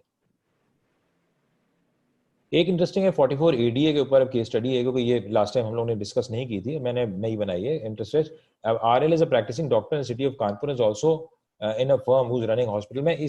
मैं खाली आपको 44 ADA क्लैरिफिकेशन करके आ रहा हूँ। अब उस डॉक्टर का प्रोफेशनल फीस 25 लाख मिली है, प्रॉफिट फ्रॉम पार्टनरशिप 10 लाख है, पार्टनर्स रेम्युनरेशन 13 लाख है, स्पॉन्सर्ड ट्रिप 5 लाख है, फ्री सैंपल्स 2 लाख है, life time achievement medical council 2 lakh है और एडवांस फी 5 लाख है। अब क्वेश्चन देखिए क्या आता है, सेक्शन पढ़िए। सेक्शन कहता है notwithstanding anything referred to subsection 41 and whose total gross receipts do not exceed 50 lakhs in the previous year, a sum equal to 50% of the total gross receipts of the SEC in the previous year on account of such profession, which means दो word है, एक है total gross receipts और एक है total gross receipts on such profession, which means total gross receipts अलग चीज हो गई और total gross receipts on such profession अलग हो गई। ये सेक्शन किसको अप्लाई करेगा? जब टोटल ग्रॉस रिसीट्स 50 लाख से ज्यादा नहीं है। अगर टोटल ग्रॉस रिसीट्स 50 लाख से ज्यादा है, वो ग्रॉस रिसीट्स प्रोफेशन से मतलब नहीं है, टोटल ग्रॉस रिसीट्स से मतलब है, तो और प्रोफेशन की रिसीट्स पे आया तो ये ध्यान रखिएगा। नाउ व्हाई अब इसे टोटल ग्रॉस रिसीट्स वो अब मैं इसलिए कहकर चल रहा हूँ कि अब ये देखिए ये हम लोग चल रहा है प्रोफेशनल फीस और शेयर पार्टनरशिप में। टोटल ग्रॉस रिसीट्स अब इसमें करें प्रोफेशनल फीस तो आएगी, शेयर ऑफ प्रॉफिट्स नहीं आता बिकॉज सेक्शन 10 में चला जाता है and therefore it's exempt income, it will not be performing part of that. Partners remuneration will form part of total gross receipts. तो technically, although partners remuneration में 44 ADA आएगा कि नहीं आएगा, एक हम लोग इशू डिस्कस कर चुके हैं, करेंगे भी, और पर ये टोटल ग्रॉस रसीट्स का पार्ट आएगा। Sponsored foreign trip by a doctor by any company is part of taxable income। देखिए सेक्शन पढ़िए 28 में, आप सेक्शन 4 पढ़िए, कहता है एक तो 1 भी पढ़िए, profit and gains of any profession which was carried on during the previous year, the value of any benefit और perquisite whether convertible to money और नॉट अराइजिंग फ्रॉम बिजनेस और exercise of profession. So it is a benefit और perquisite arising from business and therefore अगर कोई sponsored trip मिल रही है या कोई इनाम मिल रहा है या कोई गिफ्ट मिल रही है या कोई भी चीज मिल रही है, जैसे LIC है, आज LIC में लोग एजेंट कंप्लीट कर लेते हैं तो उसको कार मिल जाती है, they are all part of taxable income and they are all part of forming a turnover of a profession. Free sample नहीं आता, एक lifetime achievement award is capital receipt होता है, इसलिए 28(4) का नहीं आएगा। एडवांस फीस क्या चार्टर्ड अकाउंटेंट या जो भी है, advance fees should be part of the receipts और not, whether advance will be there or not। but technically speaking, again this is a judgment of Supreme Court and along with the SC ये कहते हैं कि services are not performed, the amount has to be held as trust and is liable to be returned and therefore advance fee will not form part of your taxable income। 40A अब एक बड़ा interesting रहता है, एक interesting issue है, देखिए कानून कैसे बनाते हैं, बड़ा कभी कभी फंस जाते हैं हम लोग।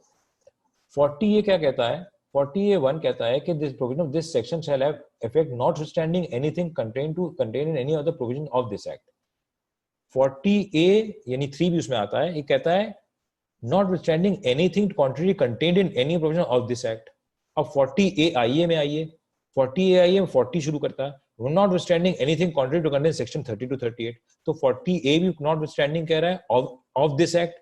40A छोटा a कैपिटल A जो है 40AI है वो कहता है सेक्शन 30 to 38, और 43B भी एग्जैक्टली सेम वर्ड करता है. 43 भी कहता है notwithstanding anything contained to provision of this act, और 44ADA भी यही कहता है notwithstanding anything contained. So अब क्वेश्चन आता है कि चारों notwithstanding क्लॉज है. अब कौन सा notwithstanding क्लॉज किसको लगेगा? अब 44ADA अगर आप लेके चलें तो 44ADA भी यही कहता है, 44AD भी यही कहता है notwithstanding सेक्शन, एक मिनट में, 44AD notwithstanding anything contrary to contain section 28 to 43C. Now there are 4 sections in this chapter only which are saying notwithstanding. तो which notwithstanding will apply to what? Because सभी knowledge एक दूसरे को notwithstanding है, तो कौन सा notwithstanding परटेन करेगा, कौन सा नहीं करेगा. टेक्निकली आप आ जाइए, अगेन मैंने जजमेंट्स दिए हैं, मैं इस टाइम इसमें नहीं बर्बाद करूंगा. 43B का आपको मिल जाएगा अलाउंस, क्योंकि 43B notwithstanding anything under provisions of this act है, सबको सुपरराइड कर रहा है. सेकेंडली 40 टेक्निकली अगर आप लेके चलें, लॉ जो कहता है, कानून जो इन लीगल इंटरप्रिटेशन कहता है कि जो सब्सिक्वेंट सेक्शंस होते हैं नॉटविथस्टैंडिंग के, वो ओवरराइड करते हैं ओरिजिनल सेक्शंस को, क्योंकि जब सब्सिक्वेंट सेक्शन बन रहा है तो ये माना गया है कि उसको ओरिजिनल सेक्शन के बारे में पता होगा, तो इसलिए लीगल इंटरप्रिटेशन ये है. बट अगर आप ये लेके चलें, मैं ये हार्मोनियस इंटरप्रिटेशन ऑफ स्टैट्यूट्स है. नाउ इसमें अगर आप लेके चलें तो इवन अदरवाइज, आखिरी पढ़िए, मैं इसमें नहीं आता, even otherwise where computation provision fails not available, hence no books, because जब बुक्स ऑफ अकाउंट्स मेंटेन करनी ही नहीं है तो 40A और 40A3 और 40AI ये कैसे आएगा. दूसरी बात कि आज की स्थिति में मेरे एक्सपेंसेस, ऑफ कोर्स मैं कंप्यूट करके 8% प्रॉफिट्स आ रहा हूं और एक्सपेंसेस मुझे खर्चा मिल ही नहीं रहा है. जब मुझे खर्चे का बेनिफिट ही नहीं मिल रहा है तो ये सेक्शन कायदे से नहीं आने चाहिए, और जब नहीं आने चाहिए तो कंपटीशन प्रोविजन फेल हो सकते हैं. तो 40A3 टेक्निकली अप्लाई नहीं करेगा और 40AI अप्लाई नहीं करेगा, 43B मुझे अप्लाई कर सकता है. Nitin Soni, Allahabad high court, I discuss probably last time. तो इलाहाबाद हाईकोर्ट का बड़ा अच्छा जजमेंट है. इसमें सिर्फ ये कहते हैं कि 44AD, ऑल्दो इसमें हम लोग का और पंकज अग्रवाल जी का तकरार चल रहा है, डिफरेंस ओपिनियन चलता रहता है. लखनऊ में पंकज भैया और उनका, उन्होंने ITAT में एक आर्टिकल भी दिया, ITAT ऑनलाइन में. But of course there is a difference opinion, and of course when there is two persons who are thinking, difference opinion होना अच्छी बात है, तभी सुप्रीम कोर्ट बना है. बट अगेन इसमें इलाहाबाद हाईकोर्ट का बड़ा अच्छा जजमेंट है कि अगर हमारी एक ही सोर्स ऑफ इनकम है डायरेक्टली, तो एओ हमारी इनकम को छेड़ नहीं सकता अगर हम जो प्रॉफिट दिखा रहे हैं 44AD में. ये of course you can go through this judgement, क्योंकि 44 ये set off losses and depreciation, 44AD override 28 to 23 43C but does not override chapter 6. Therefore current year losses and brought forward losses can be set off against deemed income. However current year and brought forward depreciation, because current year depreciation और brought forward depreciation section 32(2) का party हो जाता है, इसलिए उसका set of नहीं मिलेगा. 28 40 set of पुराने लॉसेस अगर उसे हैं तो उसका मिल जाएगा हमको. ये मैंने लास्ट टाइम डिस्कस कर चुका था. स्पेकुलेटिव, ये again 44A for Allahabad discuss कर सकते हैं हम लोग. Can a transporter having more than 10 vehicles who is not covered by 44AE can take benefit of 44AD, क्योंकि 44AE में नहीं आ रहा और बिजनेस कर रहा है, पर वो नहीं मिलेगा उसको, क्योंकि 44 उसमें 44AD में रेफर्ड है कि any persons doing a business refer to in section 44AE. तो यानी अगर ट्रक ट्रांसपोर्ट का कोई भी व्यापार कर रहा है तो उसको 44AD नहीं लगेगा, इररिस्पेक्टिव 44AE में फॉल करे या ना करे. स्पेकुलेटिव बिजनेस में हम लोगों ने टर्नओवर डिस्कस कर लिया और इंस्टीट्यूट में कई बार हम लोगों ने डिस्कस किया होगा. डेबिट्स एंड क्रेडिट्स का टोटल जोड़ना है, जो टर्नओवर हमारा आएगा, डेबिट्स जितने भी डेबिट्स प्रॉफिट्स एंड लॉसेस, उसका टर्नओवर लेके हमें चलना है, टैक्स वर्ड में आएंगे कि नहीं आएंगे. 44A भी अमेंड हो गया, ये मुझे 2 मिनट डिस्कस करना पड़ेगा, because again for repetition purposes, but it is important again for people of Allahabad that aggregate क्या करना है. एग्रीगेट इसमें लिखा है of all receipts and payments, अलग अलग देखने 5%. मैंने एक इसमें केस स्टडी बनाई हुई थी. अब आप देखिए कैसे हमें निकालना है.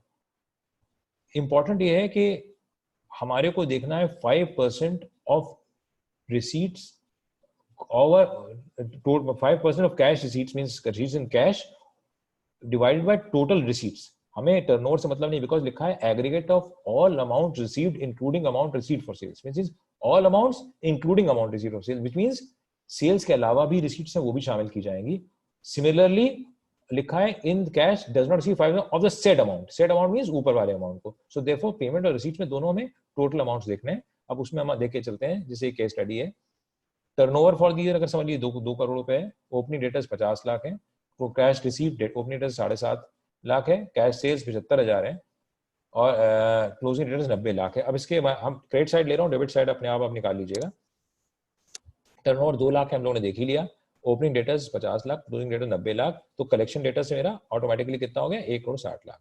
Collection from debtors, cash collection 7.5 lakh, और कैश सेल 75,000, तो कैश टोटल कितना हुआ, 8,25,000। अब टेक्निकली 8,25,000 अगर मैं टर्नओवर से डिवाइड करूंगा तो मेरा 4.13% आता है, तो यानी 5% से नीचे आता है, पर मुझे वो नहीं करना है। मुझे करना क्या है, cash receipts by total receipt. Total receipts मेरी कितनी है, 1 करोड़ 60 लाख। तो 8,25 अगर 1,60 से डिवाइड करता हूँ तो 5.16% आता है। जब जैसे ही 5.16% आता है तो मैं उसमें कवर हो जाता हूँ। तो देयरफॉर मुझे 44 AB के प्रोविजंस 5 करोड़ का एग्जेम्पशन नहीं मिलेगा, मुझे 1 करोड़ का एग्जेम्पशन मिलेगा, और मुझे उसी हिसाब से करना पड़ेगा। सिमिलरली अनसिक्योर्ड लोन्स अगर आप लेके चलें, और अगर मतलब ये सब कैश पेमेंट, ये चेक से अगर आ रहे हैं, तो ये अगर चेक से पेमेंट आए हुए अनसिक्योर्ड लोन्स के या सेल्स ऑफ मशीनरी के, तो ये भी मुझे टोटल रिसीट्स का पार्ट लेना पड़ेगा, और इसके बाद ही मुझे टेक्निकली निकालना पड़ेगा कि टोटल रिसीट्स क्या है, और 44 AB वहीं से। नॉर्मली आप मान के चलिए 44 AB नॉर्मली आपको 1 ही करोड़ लगेगा। 5 करोड़ वाली लिमिट्स बहुत रेयर केस में आएंगी, ज्यादातर केसेस में वो नहीं आएगी। नाउ अगेन अब 44 AD एंड 44 AE मान के चलिए। 44 AD में जहां अगर आपका ऑलरेडी टर्नओवर है अप टू 1 करोड़ और प्रॉफिट कम आ रहा है और 44 AD आप ऑप्ट कर रहे हैं, तो आपको टैक्स ऑडिट कराना पड़ेगा। 2 करोड़ तक भी अगर आपको कम आ रहा है तो टैक्स ऑडिट कराना पड़ेगा। पर अगर 2 करोड़ से 5 करोड़ का टर्नओवर है तो अगेन आपको टैक्स ऑडिट नहीं कराना, प्रोवाइडेड आपका payment by cheques are fulfilled, यानी कंडीशन है। सिमिलरली अगर आप 44 AD पिछले सालों में ऑप्ट नहीं किया है तो अप टू 5 करोड़ आपको टैक्स ऑडिट नहीं कराना है, अगर आपका percentage of payments receipts fulfil हो रहे हैं। एग्जाम्पल एक और इससे ले सकते हैं, जैसे एक AKG है, एक बिल्डर है, बिजनेस है, उसमें टर्नओवर 1.95 करोड़ है पर प्रॉफिट 4% है, और 95% रिसीट एंड पेमेंट सारे चेक से हैं। फिर भी क्योंकि 44 ही ऑप्ट किया है तो उसको एक टैक्स ऑडिट कराना पड़ेगा, बिकॉज ये टर्नओवर 4% जो है वो 8% और 6% से कम है प्रॉफिट, तो इसलिए 44 AD में उसको कराना पड़ेगा। और सिमिलरली अब दूसरा केस देख लीजिए, उसका टर्नओवर 4.25 करोड़ रुपए है, 95% उसकी रिसीव उसमें भी है, पर उसमें नहीं कराना पड़ेगा, जबकि उसका प्रॉफिट सिर्फ 1.17% है। ये अनॉमली है। इत्तेफाक से 44 AD जिसने पहले ले रखा है वो बेचारा 6% प्रॉफिट या 7% प्रॉफिट देके भी 2 करोड़ के नीचे में टर्नओवर टैक्स ऑडिट करा रहा है, और दूसरा बंदा 4.25 करोड़ रुपए लेके एक 1.17% प्रॉफिट दिखा रहा है, फिर भी ऑडिट कराने की दरकार उसको नहीं है। Another important issue is perfect investments. Partnership firm है deriving income from brokerage commission apart from trading, details turnover। ये खाली मैंने इसलिए दिखाया है कि ब्रोकरेज इनकम अगर आप दिखाएंगे 1 पैसे की भी तो आपको 44 AD का बेनिफिट नहीं मिलेगा। तो कृपया ब्रोकरेज इनकम अपने प्रॉफिट लॉस में नहीं आनी चाहिए। ब्रोकरेज और कमीशन इनकम, एजेंसी इनकम जैसे ही आप दिखाएंगे 44 AD से बाहर हो जाएंगे, तो कृपया ब्रोकरेज इनकम, कमीशन इनकम में प्रॉफिट लॉस में ना दिखाएं अगर 44 AD का बेनिफिट ले रहे हैं, क्योंकि इसमें प्रॉफिट 25 लाख है फिर भी आपको आएगा। अनदर इसमें इशू आता है कि जीएसटी कलेक्टेड जुड़ेगा कि नहीं जुड़ेगा। 145A के प्रोविजंस लेके चले, 43CA for example real estate developer है, 43CA में क्या कहता है, 43CA कहता है कि सर्कल रेट और आपकी सेल वैल्यू का डिफरेंस जो है वो जोड़ा जाएगा, कंसिडरेशन का पार्ट ट्रीट किया जाएगा। 6 लाख रुपए अगर है वो डिफरेंस और 98 है, तो क्या जुड़ेगा कि नहीं जुड़ेगा टर्नओवर के पॉइंट ऑफ व्यू से, और जीएसटी भी जुड़ेगा कि नहीं जुड़ेगा। क्वेश्चन ये आता है कि जीएसटी के लिए तो अकाउंटिंग अगर आप कर रहे हैं नेट की तो जुड़ेगा नहीं। और अब हम आते हैं 145A और 43CA। 43CA और 145A दोनों कहते हैं ये कंप्यूटेशन प्रोविजन है for the purpose of computation of income, for the purpose of computation these will be taken out, so therefore they don't say for the purpose of accounting.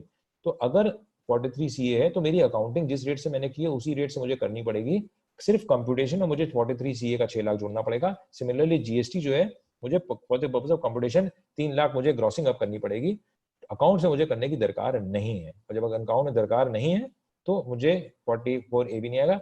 Accounting में अगर मैं gross value grossing से कर रहा हूं तो मुझे करना पड़ेगा। एक ध्यान रखिएगा, हर एक रिपोर्ट में क्वालिफिकेशन जरूर आनी आएगी।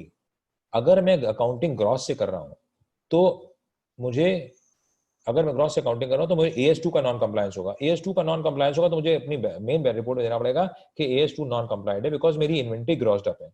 पर अगर इन्वेंट्री ग्रॉस्ड अप नहीं है और नेट पे लेके चल रहा हूँ, AS2 का कंप्लायंस कर रहा हूँ, तो मुझे ध्यान रखना पड़ेगा कि मुझे कंप्यूटेशन में 145A के सारे प्रोविजंस डालने पड़ेंगे, तो कंप्यूटेशन मेरा चेंज हो जाएगा। तो कहीं ये ध्यान रखिएगा, हर एक कंप्यूटेशन में, एवरी कंप्यूटेशन जहां टैक्स और ड्यूटी वजह सम होगा, या तो क्वालिफिकेशन जाएगी AS2 की या कंप्यूटेशन अलग से जाएगा। कोई भी केस में ऐसा नहीं होगा कि दोनों में से कुछ ना हो, ध्यान रखिएगा। Chartered accountant and partner in a firm, इसमें liable tax audit on his income, section 28 of course CA में हमारा गांगुली कलकत्ता ट्राइब्यूनल ने होल्ड किया है कि अगर 60 लाख से ऊपर की उसकी वो है सैलरी फर्म से है तो टैक्स ऑडिट होना चाहिए सेक्शन 28 के हिसाब से, बट ये गलत है बिकॉज ट्राइब्यूनल ने जजमेंट एक्स पार्टी किया था, इसको नहीं होना चाहिए, टैक्स ऑडिट इसमें नहीं होगा अगर मेरे को 60 लाख सैलरी से मिल रही है। इसमें of course there are quite some, I won't waste time because एक दो इश्यूज बरेली वालों ने कहे लेने के लिए, तो ऑफ कोर्स इसमें बेसिकली मैं खाली इतना बताना चाह रहा हूँ for persons who have not listened earlier, for the benefit of those persons के 44 AB और ADA में एक बहुत बड़ा डिफरेंस है। 44 AB कहता है कैरिंग ऑन बिजनेस प्रोफेशन और 44 ADA कहता है एंगेज इन प्रोफेशन, दोनों में डिफरेंस है। एक्ट में आप देखिए carrying on profession is different than engage in profession. आज फॉर एग्जांपल आज हमारे, मैं देख रहा था ज्ञान गुप्ता जी हमारे कानपुर CSSID के प्रेसिडेंट है, वो वॉच हैं देख रहे हैं, Gyan Gupta is a partner in Tandon Seth and Company.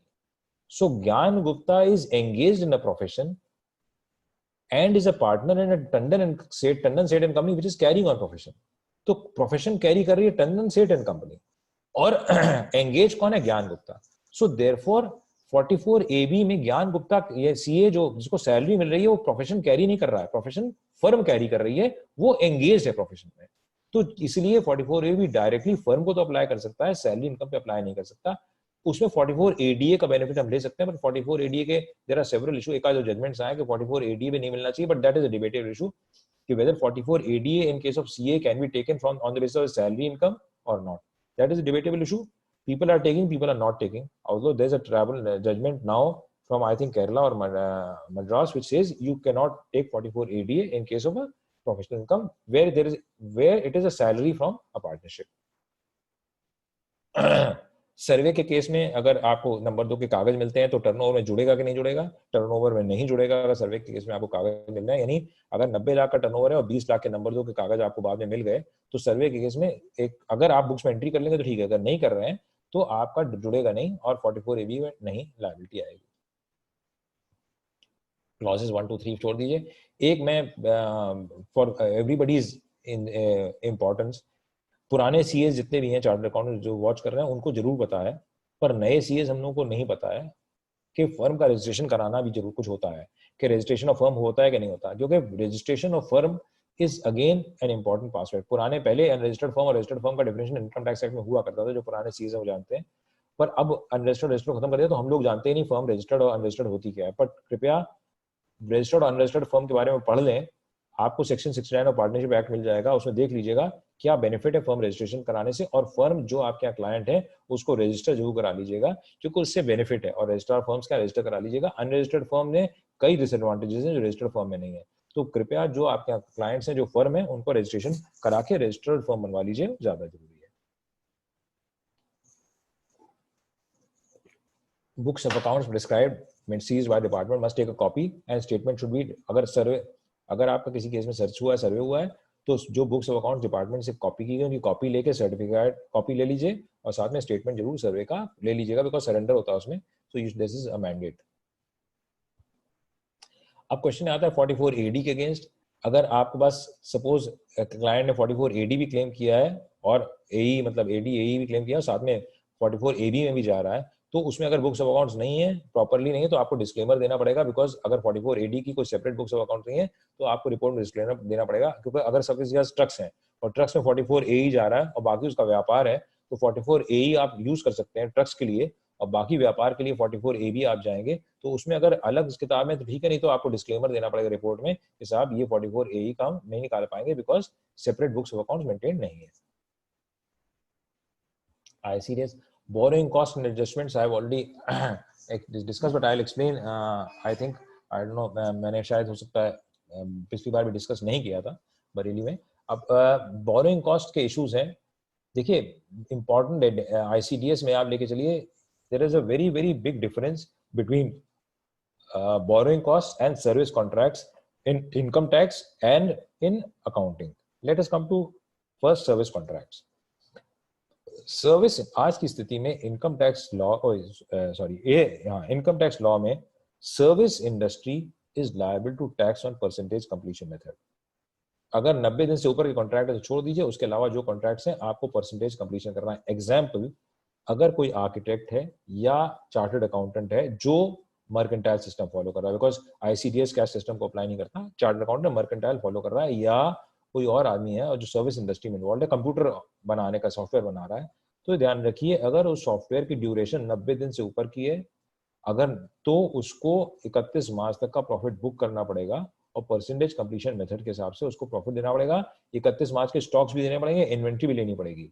तो कोई भी सर्विस इंडस्ट्री वाला ध्यान रखिएगा, अगर सर्विस इंडस्ट्री में है तो अब वो एज फार आईसीडीएस उसको 31 मार्च का परसेंटेज कंप्लीशन से दिखाना मैंडेटरी है, जबकि अकाउंटिंग स्टैंडर्ड्स इंस्टीट्यूट के नहीं प्रिस्क्राइब करते सर्विस इंडस्ट्री को। अकाउंटिंग स्टैंडर्ड सिर्फ कंस्ट्रक्शन कॉन्ट्रैक्ट्स को प्रोवाइड करते हैं, जबकि आईसीडीएस सर्विस कॉन्ट्रैक्ट्स को सारों को अप्लाई करते हैं। तो ये ध्यान रखिए there is a very big variation between service industry, between accounting standards and ICDS. Service industry आज की तारीख में taxable है on percentage completion for any service industry if it's following a mercantile system. तो कोई आर्किटेक्ट है, builder है, जो भी कर रहा है, अगर कैश सिस्टम नहीं ले रहा तो हमें लेना पड़ेगा। और अब नहीं, let's come to borrowing cost. Borrowing cost के बहुत बड़े डिफरेंसेस क्या है? देखिए आज की स्थिति में कोविड आया, कोविड के दो बड़े इंपॉर्टेंट फैक्टर्स आते हैं। एक, मेरा कंस्ट्रक्शन कॉन्ट्रैक्ट है वो रुक गया। मेरा कंस्ट्रक्शन कॉन्ट्रैक्ट, सपोज मैं बिल्डिंग कंस्ट्रक्ट कर रहा हूँ, फैक्ट्री कंस्ट्रक्ट कर रहा हूँ, किसी ने कारण मैंने फैक्ट्री रोक दी। जब अगर फैक्ट्री रोक दी, कोविड के मारे रुक गई, तो अब नॉर्मल स्टॉपेज हो गया। इंस्टीट्यूट का गाइडेंस नोट कहता है कि, सॉरी, अकाउंटिंग स्टैंडर्ड कहता है कि अगर अब normal stoppage on account of Covid हुई या किसी भी चीज की हुई, वो मेरा इंटरेस्ट जो ड्यूरिंग कंस्ट्रक्शन पीरियड है वो मेरा खर्चे में जाएगा, कैपिटलाइज नहीं होगा। Any abnormal situation which arises के दो पार्ट्स हैं, ध्यान रखिएगा। इंस्टीट्यूट का गाइडेंस नोट बहुत इंपॉर्टेंट है, सॉरी अकाउंटिंग स्टैंडर्ड अपॉइंटमेंट है, चाहे AS2 हो और चाहे 16 हो, दोनों ये कहते हैं इन्वेंट्री की कॉस्ट अगर आप जोड़ रहे हैं तो अब नॉर्मल कॉस्ट जब भी होगी जोड़ी नहीं जाएगी इन्वेंट्री की कॉस्ट में। सिमिलरली इंटरेस्ट कैपिटलाइज नहीं होगा, खर्चे में जाएगा। और इन्वेंट्री की भी वैल्यूएशन आप लेंगे तो ये अब नॉर्मल पीरियड के। तो हम लोग अब क्या कर रहे हैं, जो बड़े बड़े एसएससीज हैं, सपोज कोविड में 4 महीने 3 महीने फैक्ट्री बंद रहेगी, तो 2 महीने 3 महीने के लिए कोविड के एक्सपेंडिचर्स को अलग आइडेंटिफाई करके डाल दे रहे हैं, जिससे कोविड के पीरियड के एक्सपेंडिचर्स जो हैं, अगर फैक्ट्री बंद रही है, वो नॉर्मल एक्सपेंडिचर में कैपिटलाइज ना हो, क्योंकि वो नहीं तो वैल्यूएशन ऑफ क्लोजिंग स्टॉक को भी इफेक्ट करेंगे, बोरिंग कॉस्ट को भी इफेक्ट करेंगे, सबको इफेक्ट करेंगे। तो कोविड पीरियड एक्सपेंडिचर चाहे तो अलग कर दें, अलग आइडेंटिफाई कर लें, या उसका नोट्स अलग से दें, जिससे आपकी नॉर्मल अकाउंटिंग गड़बड़ा ना जाए, क्योंकि guidance note institute, sorry accounting standard institute का ये कहता है। और दूसरा, जबकि आईसीडीएस में क्या है, बोरोइंग कॉस्ट अगर आपका लॉकडाउन पीरियड भी है तो भी आप एसेट को कैपिटलाइज करेंगे। तो ये वेरिएशन है दोनों में, हमें हर जगह रिकंसिलिएशन देना पड़ेगा। दूसरा है, इंस्टीट्यूट का गाइडेंस नोट अकाउंटिंग स्टैंडर्ड कहता है कि आप जो इंटरेस्ट ड्यूरिंग कंस्ट्रक्शन पीरियड है आप बोरोइंग कॉस्ट से सेट ऑफ कर सकते हैं, जबकि आईसीडीएस कहता है कि उसको आपको अदर इनकम में दिखाना है। So there of course there are two variations, और दोनों हर एक केस में आएंगे जहां जहां कोविड लगा है। तो प्लीज ये ध्यान रखिएगा, क्योंकि हम लोग को अब आईसीडीएस के वेरिएशंस देने जरूरी हैं इंस्टीट्यूट के साथ साथ, और उसके हिसाब से प्रॉफिट में क्या चेंज आएगा वो भी देना जरूरी है, मैंडेटरी है। तो इसलिए ये सब हम लोग को देखने पड़ेंगे, और यदि हमारा मैंडेट है for all tax audits. Example मैं दे रहा हूँ, आप देखिए बड़ा इंटरेस्टिंग केस है, boilers enter into erection of pipeline. अब क्वेश्चन आता है, एक बॉयलर लिमिटेड है, अब ये उल्टा है, बॉयलर्स लिमिटेड है, ये कंस्ट्रक्शन कॉन्ट्रैक्ट आ गया। अब कंस्ट्रक्शन कॉन्ट्रैक्ट का एक बड़ा डिफरेंस आता है कि कंस्ट्रक्शन कॉन्ट्रैक्ट इंस्टीट्यूट कहता है कि construction contract has to be done on percentage completion, चाहे कुछ भी हो जाए। और इनकम टैक्स एक्ट में 43CB सेक्शन कहता है कि आप अगर 90 दिन से कम का कॉन्ट्रैक्ट है तो आप प्रोजेक्ट कंप्लीटेड मेथड से जा सकते हैं, 90 दिन से ऊपर है तो परसेंटेज कंप्लीशन है। अब ये कॉन्ट्रैक्ट है जिसे परसेंटेज कंप्लीशन लेके चलते हैं, बॉयलर्स लिमिटेड का है, ये 90 दिन का कॉन्ट्रैक्ट है। पर 22 मार्च को लॉकडाउन हो गया और 31 मार्च तक लॉकडाउन चला, तो मैंने 80 दिन पिछले साल काम किया, 10 दिन इस साल काम किया, बीच में फोर्स से मेजर क्लॉज था। अब क्वेश्चन आता है कि क्योंकि कॉन्ट्रैक्ट मैंने 90 दिन में कर लिया और फोर्स से मेजर हमारे बीच में बंद रहा, तो मेरा कॉन्ट्रैक्ट कंप्लीट हुआ अगले साल में। तो एज पर आईसीडीएस या सॉरी 43B सेक्शन, मुझे इसका कंप्लीशन अगले साल में लेना पड़ेगा, यानी इनकम कब बुक करनी पड़ेगी, 31 मार्च 2021 वाले खाते में। और इंस्टीट्यूट के हिसाब से लेके चले तो इंस्टीट्यूट के हिसाब से मुझे इसकी इनकम बुक करनी पड़ेगी 31 मार्च 20 में, क्योंकि जितना 20 मार्च तक या 22 मार्च तक मेरा परसेंटेज कंप्लीशन हो गया था, उतने की इनकम मुझे 31 मार्च में बुक करनी पड़ेगी, क्योंकि मेरा 80% कंप्लीट हो गया होगा। जब 80% कंप्लीट होगा, खाली 10% बचा होगा, तो दोनों वेरिएशन आएगा। In for my balance sheet purposes I will have to show a profit on 31 March of 2020 on a percentage completion, Whereas for income tax purposes, I will have to show the entire taxable income this subsequent year because the project is completed in subsequent year. So that will be a variation between income tax and accounts. Stock and trade का एक बड़ा interesting है, मैंने पिछली बार नहीं लिया था, अभी मैंने कल ऐड किया है. स्टॉक एंड ट्रेड में हम we can have a play interplay, क्योंकि आज की स्थिति में capital asset stock and trade में काफी वेरिएशन आया है. तो अगर लॉसेस रीड करना है, किसी के प्रॉफिट्स हैं, तो एक एग्जांपल मैं ले रहा हूँ, ओएनजीसी के शेयर्स कन्वर्ट करता है स्टॉक एंड ट्रेड में. 31/1/18 को 195 रुपए भाव है, 1/4/19 को 157 रुपए है, और 31/3/20 को 68 रुपए है. अब क्वेश्चन आता है कि अगर मैं मेरा ओपनिंग में कैपिटल एसेट था, अगर मैं 1/4/2019 को स्टॉक एंड ट्रेड में कन्वर्ट करता हूं, तो मेरे को क्या होगा, 31/1/2018 और 1/4/2019 के बीच में कैपिटल लॉस होगा.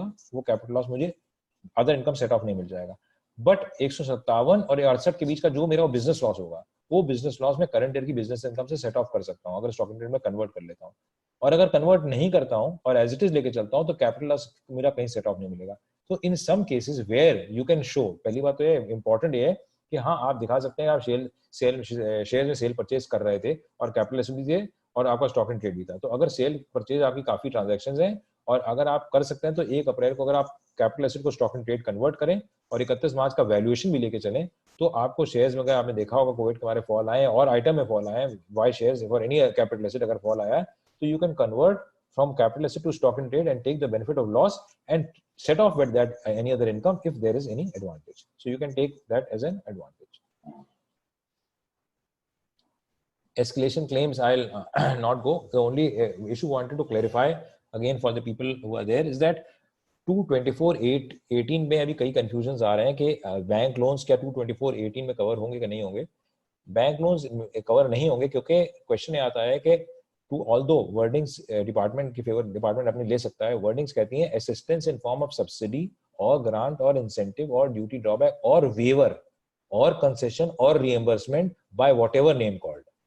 वेवर और कंसेशन और रिएम्बर्समेंट बाय सेंट्रल गवर्नमेंट और स्टेट गवर्नमेंट और एनी अथॉरिटी और एनी बॉडी और एजेंसी इन कैश. तो अगर डिपार्टमेंट कहेगा साहब वेवर है बाय एनी और बॉडी है और एजेंसी है, किसी कोई का हर चीज कवर्ड है, बट नो, इसलिए कवर्ड नहीं है क्योंकि जो बॉडी और एजेंसी और अथॉरिटी है, हमें प्रिंसिपल ऑफ एजुजम जेनरस पढ़ना है, उसके हिसाब से सेंट्रल गवर्नमेंट की बॉडी और अथॉरिटी पे ही लगेगा, बाकियों पे नहीं लगेगा. तो ध्यान रखिएगा कि अगर सेंट्रल गवर्नमेंट की बॉडी और एजेंसी कोई मुझे वेवर कर रही है तब तो आएगा, but banks is neither body nor agency nor authority of a central government, therefore it will not apply to bank loans और any other loans for that matter and will not be covered. Now 50C and 43CA में हमें क्या report करना है. I think मैं खाली reporting part पे आता हूँ. ध्यान रखिएगा हमें रिपोर्टिंग 50C और 43C में क्या करनी है. नॉर्मली तो हमें पता है क्या रिपोर्ट करना, बट अगर अग्रीमेंट पुरानी डेट का है और चेक से पेमेंट पहले आ चुका है, तो स्टैंप ड्यूटी तब की कवर की जाए कंसिडर की जाएगी और मुझे उस समय एसेसेबल दिखानी पड़ेगी, बिकॉज एक्ट में लिखा हुआ है अगर पहले अग्रीमेंट किया और चेक से पेमेंट आ चुका था तो मुझे यहाँ पे वो वैल्यू दिखानी पड़ेगी, adopted accessible of stamp duty. और दूसरी चीज है, जहां पिछले साल 5% अब 10% हो गया, अगर concession with in 5% of limit है, तो ध्यान रखिएगा हमारे को कंसेशन वही दिखाना है, एक्सेस नहीं दिखाना, बिकॉज एक्सेस दिखाएंगे तो डिपार्टमेंट ऑटोमेटिकली कर लेगा, जबकि लॉ में मान लिया कहा गया है, एक्ट में सेक्शन में कह दिया गया है कि that will be total will be a deemed consideration. So therefore, where there is a variation up to 5%, we don't have to show that, we have to show only the consideration. So therefore, जहां 5% variation है और जहां stamp duty पुरानी है, वहां ध्यान रखिएगा unnecessary एक लिटिगेशन नहीं है. पता लगा इस साल रजिस्ट्री हुई है, आपने करंट ईयर की स्टैंप ड्यूटी डाल दी, सर्कुलेट बहुत ज्यादा है, जबकि आपको बेनिफिट पुराने साल का मिलना चाहिए था, अननेसेसरी स्क्रूटनी में आएगा, आप जवाब देते रहेंगे, बेकार है. तो इसलिए इन से केसेस में अगर करंट ईयर में रजिस्ट्री हुई है और पुराना अग्रीमेंट है, स्टैंप ड्यूटी पुरानी एप्लीकेबल कर रही है, तो वही वैल्यू डालिएगा जिससे आगे डिस्प्यूट ना हो, और लॉ भी प्रोवाइड करता है उसको.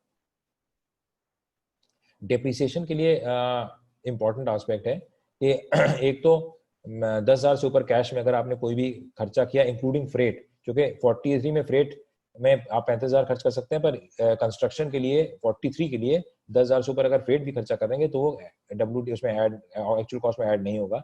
दूसरा इंपॉर्टेंट ये है, कार्स के लिए ध्यान रखिएगा कि इस बार नया कानून आ गया, एक नोटिफिकेशन आया था, जो आपने कार खरीदी है 23/8/19 से 31/3/20 के बीच में क्लाइंटों ने, उनमें डेप्रिसिएशन का रेट 30% है. ये ध्यान रखिएगा, नॉर्मली आदमी भूल जाएगा क्योंकि ये अलग से आया था. 23/8/19 और 31/3/20 के बीच में जो भी गाड़ियां खरीदी हैं उसका डेप्रिसिएशन का रेट 30% है। तो ये please you remember this is important. Now 35D ये आप देख लीजिएगा, बिकॉज 35D में हम लोग बहुत मिस्टेक्स करते हैं, and very important section, but हम लोग बहुत मिस्टेक्स करते हैं। मैंने जब पढ़ा तो मैंने देखा काफी कंप्यूटेशन मिस्टेक्स करते हैं। ये बहुत क्वेरी वाला सेक्शन है 3615A। इसमें सवाल सबकी क्वेरी आती है। कल भी मैं भिलाई डिस्कस कर रहा था, परसों रांची में था मेरा, तो सब जगह प्रॉब्लम आ रही है कि सीपीसी 3615 में एडिशन कर रहा है, हम लोग क्या करें। पहली बात तो जब सीपीसी ने एडिशन कर दिया तो आपके पास करने के लिए एक ही चीज है कि आप अपील करें। अगर नहीं करिए तो 154 करके फिर 154 के खिलाफ अपील करें। पर अब आगे क्या करें? आगे सिर्फ ये है कि 3615A आप पहले जब अपनी रिटर्न बना रहे हैं उसको कंप्यूटेशन में ऐड करिए रिटर्न में, और बाद में अदर अलाउंसेस में क्लेम कर लीजिए 43B में, क्योंकि 43B ओवरराइडिंग सेक्शन है। तो 36(1) है, क्योंकि आप रिपोर्टिंग में तो आपको देना ही पड़ेगा डिलेड है कि नहीं है, और जैसे ही आप रिपोर्टिंग में डिलेड देंगे तो सीपीसी उसका एडिशन कर देगा। पर अगर आपने खुद ही ऐड कर रहा हो, बाद में आपने डिडक्शन क्लेम किया 43 में, तो मिसमैच नहीं होगा। हम लोग लास्ट ईयर से यही कर रहे हैं अपने ऑफिस में, हमारे को कोई प्रॉब्लम नहीं आ रही है, हमारे यहाँ सीपीसी से कोई एडिशन नहीं आ रहा। 3615 ऐड कर दीजिए, बाद में 43B क्लेम कर लीजिए, तो आगे से आपकी समस्या का समाधान हो जाना चाहिए। आई थिंक रिपोर्टिंग के ऊपर है। पेनल्टी एंड फाइन के ऊपर अगेन इंपॉर्टेंट ये है कि मेरे पास एक क्वेरी आई थी, आगरा से एक बार आई थी। तो जैसे स्टेट गवर्नमेंट ने यूपी स्टेट, वैसे हम लोग सब भूल गए, पर दोस्त जब योगी जी आए तो उन्होंने एक चीज लगाई थी, the state government has amended section 6 of the payment of wages act, and now if an employer makes payment of wages in cash in excess of 5,000, it shall be contravention of law and liable to penalty and prosecution as per section 20 of that act, whether the same is required to be reported। Question आता है क्या मुझे report करना है इसको, क्योंकि penalty and prosecution कॉन्ट्रोवेंशन है, section 37 में आएगा कि नहीं आएगा। देखिए सेक्शन 37 बहुत इंपॉर्टेंट है। सेक्शन 37 कहता है expenditure incurred for any purpose which is an offence in law. यहाँ पर्पस क्या है? वेजेस। क्या पर्पस ऑफेंस इन लॉ है? नहीं है। प्रोसीजर ऑफेंस इन लॉ है पर पर्पस नहीं है। तो लॉ कहता है purpose is law, because purpose is not an offence in law, therefore this will not qualify, we do not have to report, because the procedure is there but the purpose is payment of wages, and wages is never a contravention. The system of payment may be contravention but purpose is not contravention, therefore we don't have to report this. Now if a builder constructs an excess area and pays compounding fees, it is to be reported. Yes, it has to be reported because there the purpose itself of the builder is कि मैं गलत काम करूंगा, मैं गलत काम करूंगा, extra बनाऊंगा, सब करूंगा, और वो बियॉन्ड लॉ है, इसके लिए मैं कंपाउंडिंग फीस दे रहा हूं। तो there judgment being a compounding fee has to be reported, and it will be against section 37.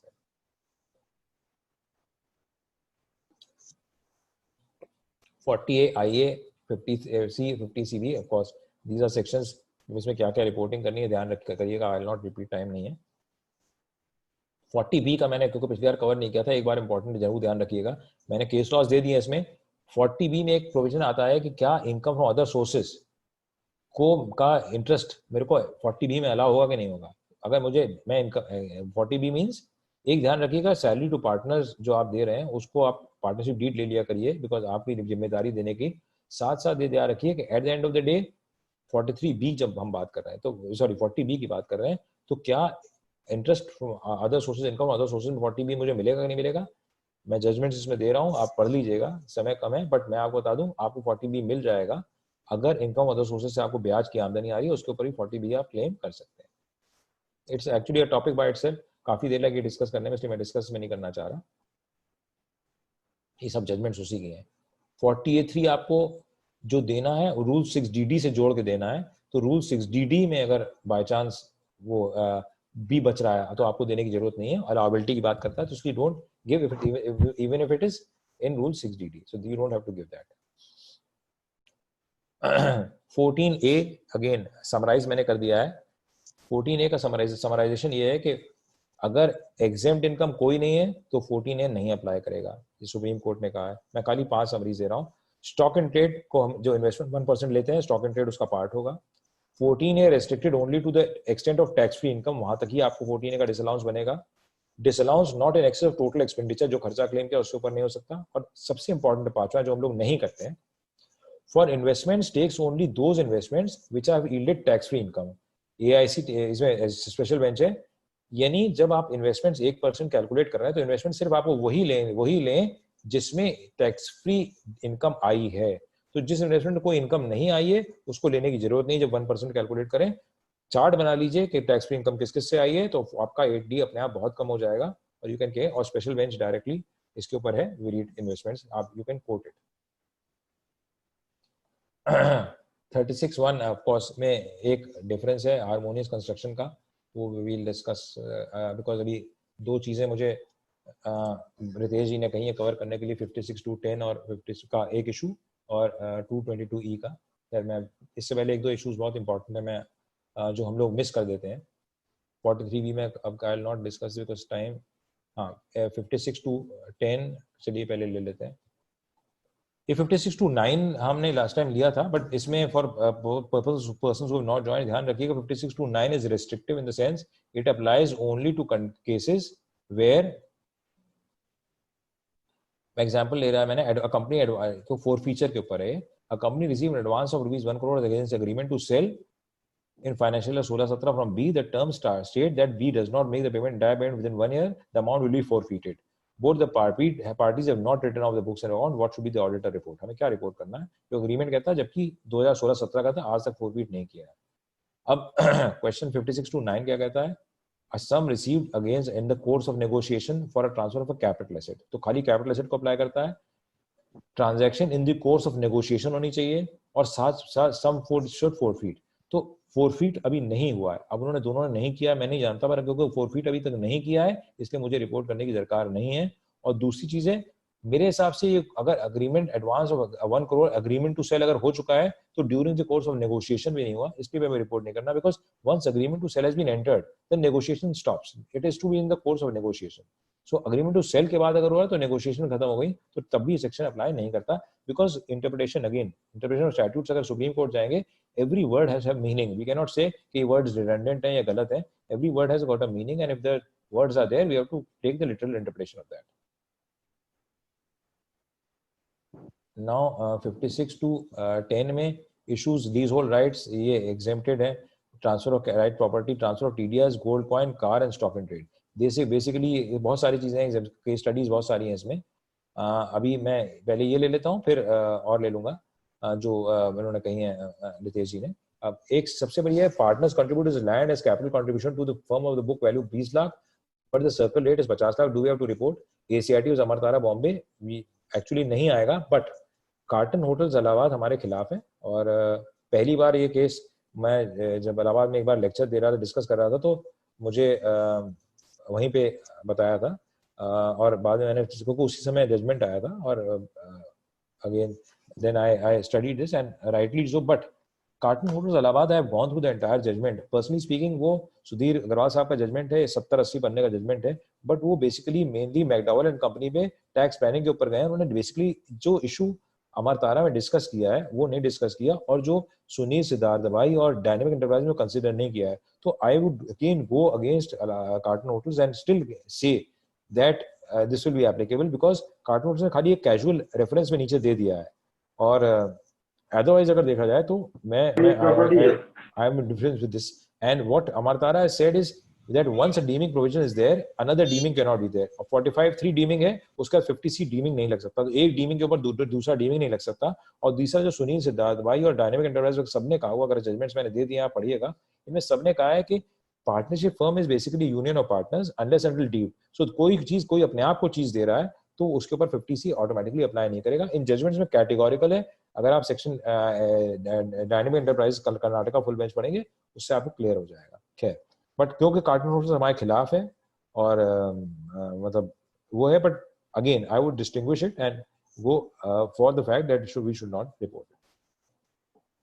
Now the question of one question was raised was that if an HUF gives money to its members, whether it will fall under 56(2)(10) or not. तो HUF अगर members को दे रही है, law क्या कहता है? members to HUF के ऊपर लॉ कहता है कि members अगर HUF को दे रहे हैं तो गिफ्ट नहीं है, तो क्या रिवर्स हो जाएगा? देखिए सर, ऐसा है कि there are various decisions which are for and against.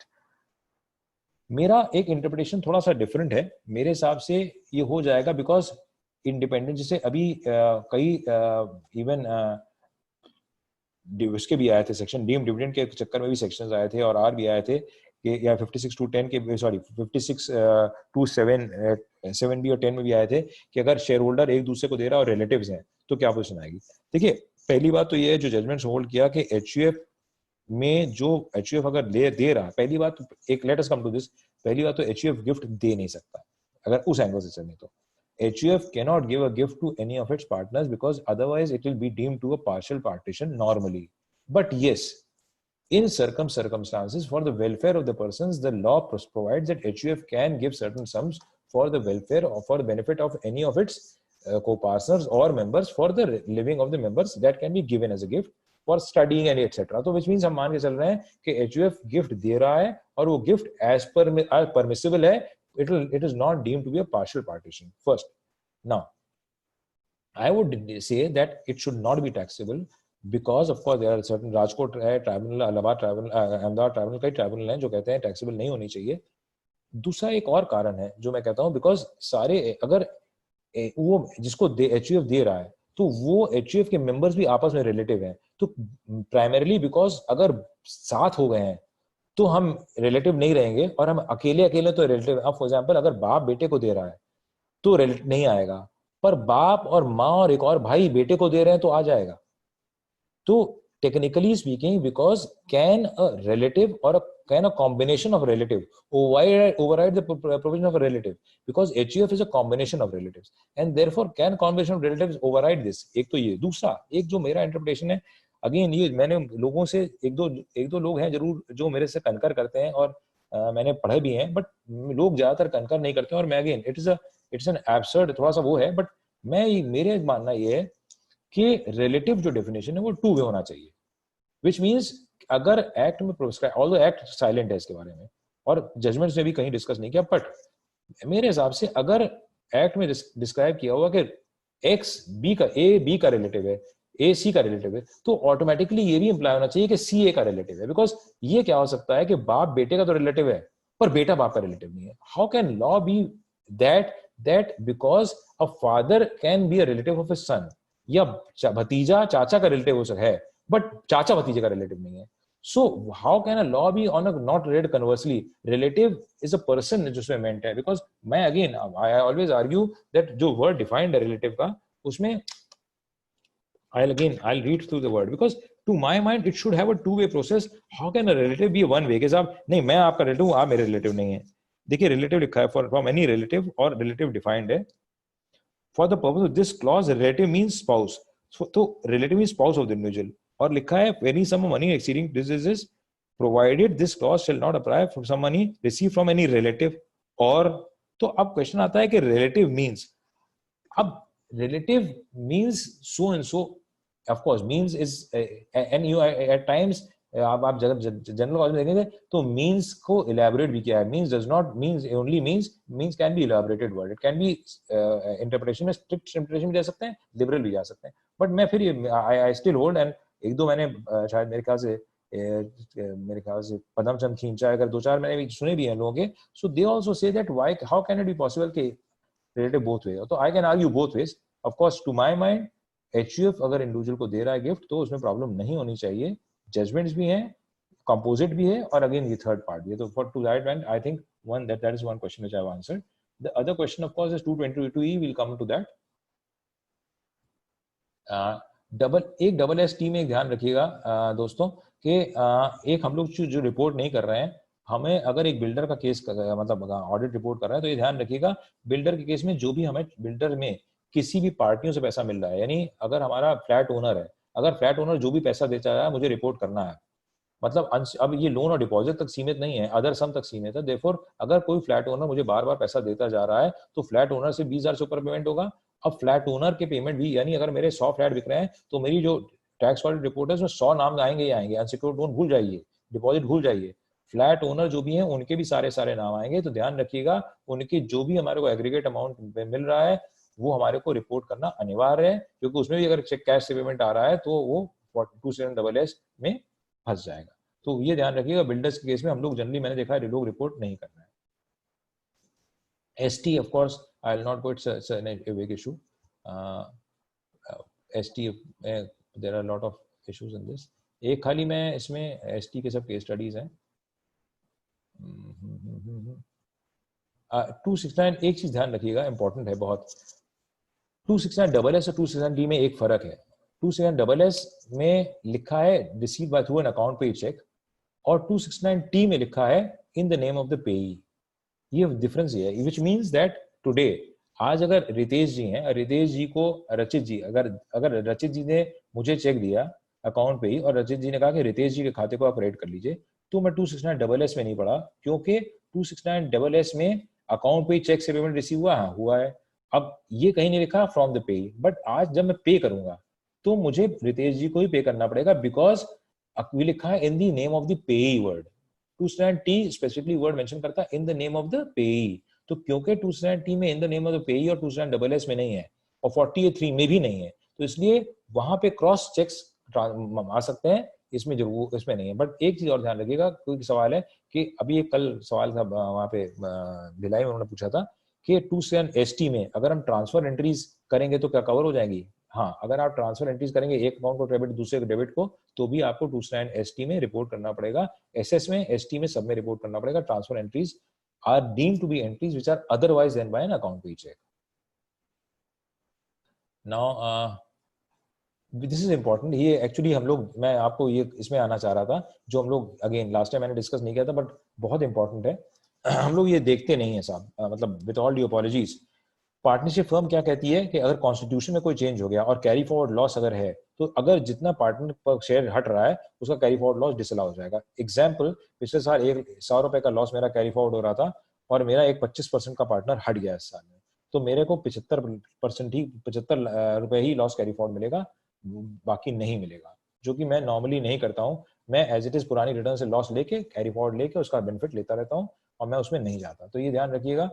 मुझे बेनिफिट नहीं मिलेगा इस लॉस का। तो पार्टनरशिप फर्म में कोई भी चेंज हो रहा है और लॉस है, तो ध्यान रखिए वो लॉस मुझे, पार्टनर्स चेंज अगर हो रहे हैं तो मुझे चेंज करना पड़ेगा अगर पार्टनर को एग्जिट कर रहा है।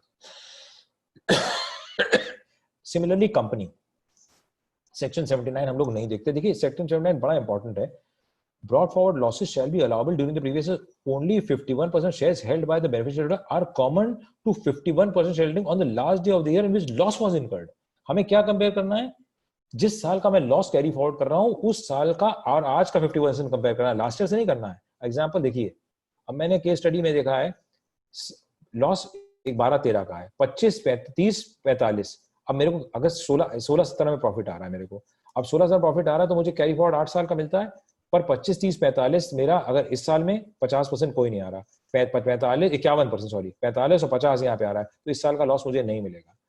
13-14 में आ रहा है, बिकॉज 13-14 में अगर देखें डी को डी में आ रहा है 45%, 5% सी में आ रहा है और 5% ए में आ रहा है, तो यानी 55% है, तो मुझे इसका कैरी फॉरवर्ड मिल जाएगा। अब 14-15 में आए, 14-15 में भी नहीं आ रहा, बिकॉज यहाँ 30 और 25 आ रहा है, यहाँ पे 50 ही आ रहा है, तो इसलिए नहीं मिलेगा, और 15-16 में मिल जाएगा। मुझे हर उस साल का कंपेयर करना है परसेंटेज ऑफ लॉस, जिस साल लॉस हुआ था उसकी शेयर होल्डिंग कंपेयर करनी है, न कि लास्ट ईयर से। हम लोग कोई भी नहीं चेक करते, कंपनियों में शेयर कैपिटल बढ़ाते जाते हैं और कभी कैरी फॉरवर्ड लॉस चेक नहीं करते। Carry forward loss has to be compared with the partnership share holding of that year. और ये ध्यान रखिए, आप कैरी फॉरवर्ड और ब्रॉट फॉरवर्ड लॉस का सर्टिफिकेट दे रहे हैं, ध्यान रखिए T3CD में आप लिख रहे हैं कि this are the carry forward losses, this is the depreciation allowable. आप असेसमेंट कर रहे हैं और असेसमेंट के दौरान अगर आप कैरी फॉरवर्ड और लॉस की फिगर गलत दे रहे हैं तो कल को अगर इनकम टैक्स 278 में आपको पेनल्टी लगा देती है तो आप बचेंगे नहीं, because it is your miss information which is proved wrong and which you are not seeing, you are just neglecting. आप कैरी फॉरवर्ड करते जा रहे हैं और लेते जा रहे हैं, विच इज रॉन्ग। 99% केसेस में आदमी ओपनिंग देखता है, लास्ट ईयर से कंपेयर करता है, क्या हुआ, कभी लॉस वाले साल में जाता नहीं है। तो ये ऑफ कोर्स इसमें बेनिफिट्स हैं। Section 73 I will not discuss because अब बेसिकली एक 222E का इन्होंने रितेश जी ने कहा, मैं डिस्कस कर लेता हूँ। देखिए 222E के दो पार्ट हो गए। अब 222E में I will just discuss that and I will close it because issues तो अभी आते रहेंगे बहुत सारे। नाउ 222E के दो पार्ट हैं।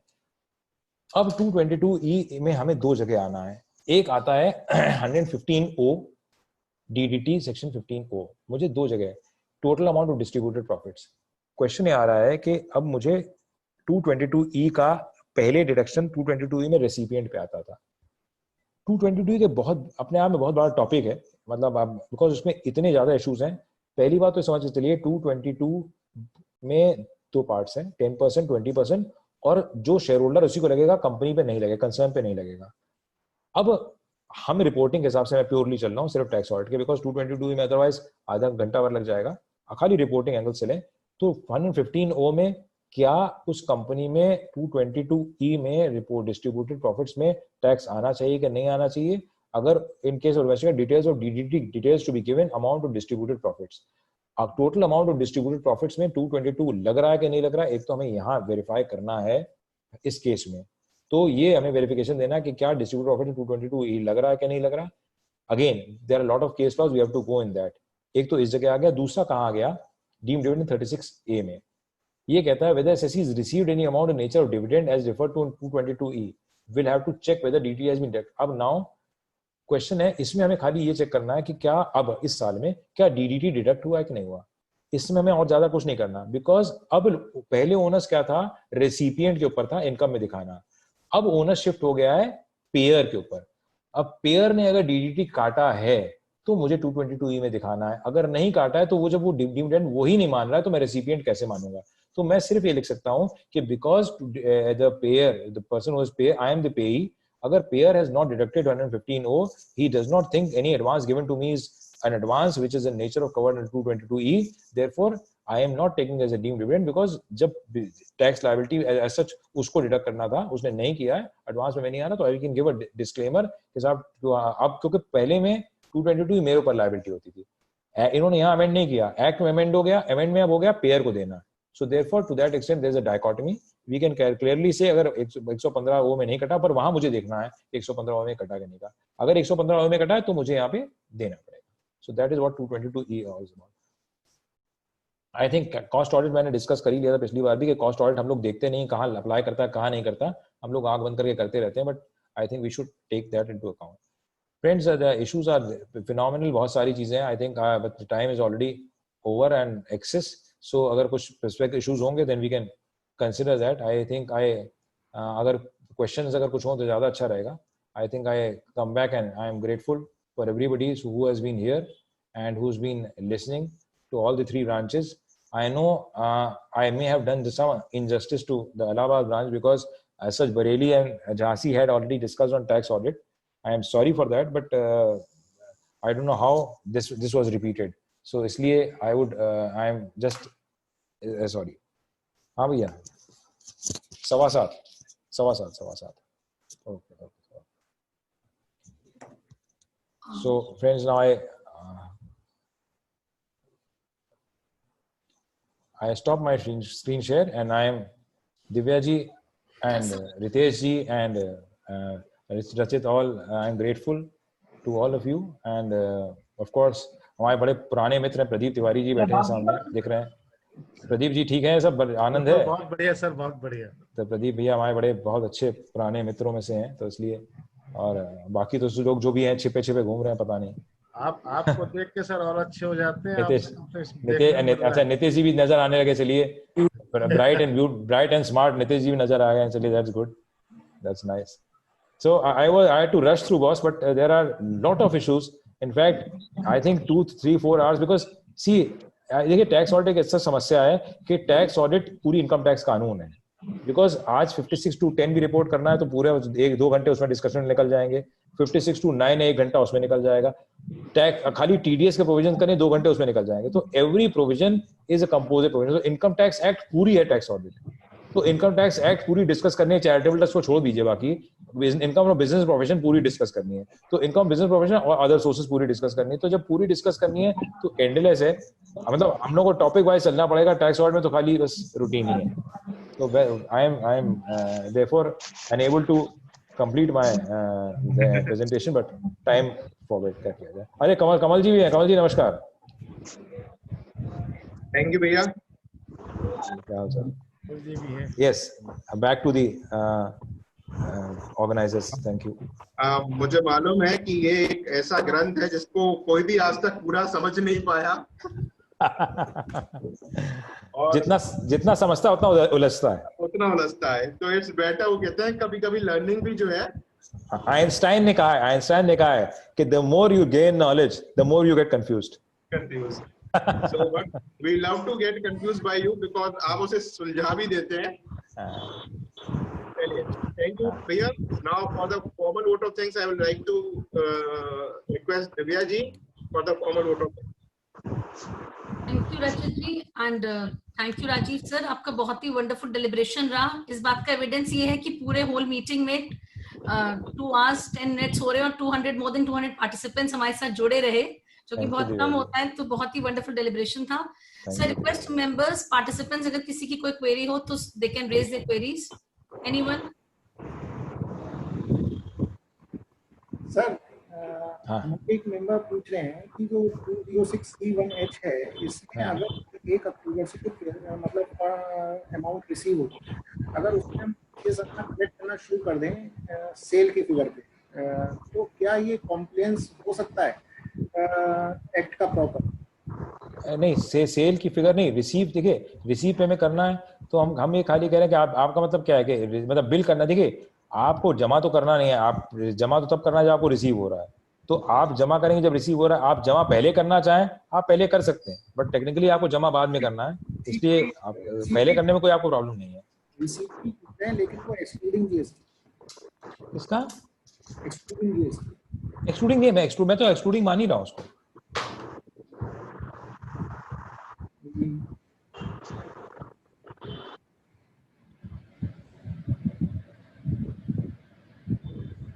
Any other member जिनकी क्वेरी हो, they can ask their query themselves.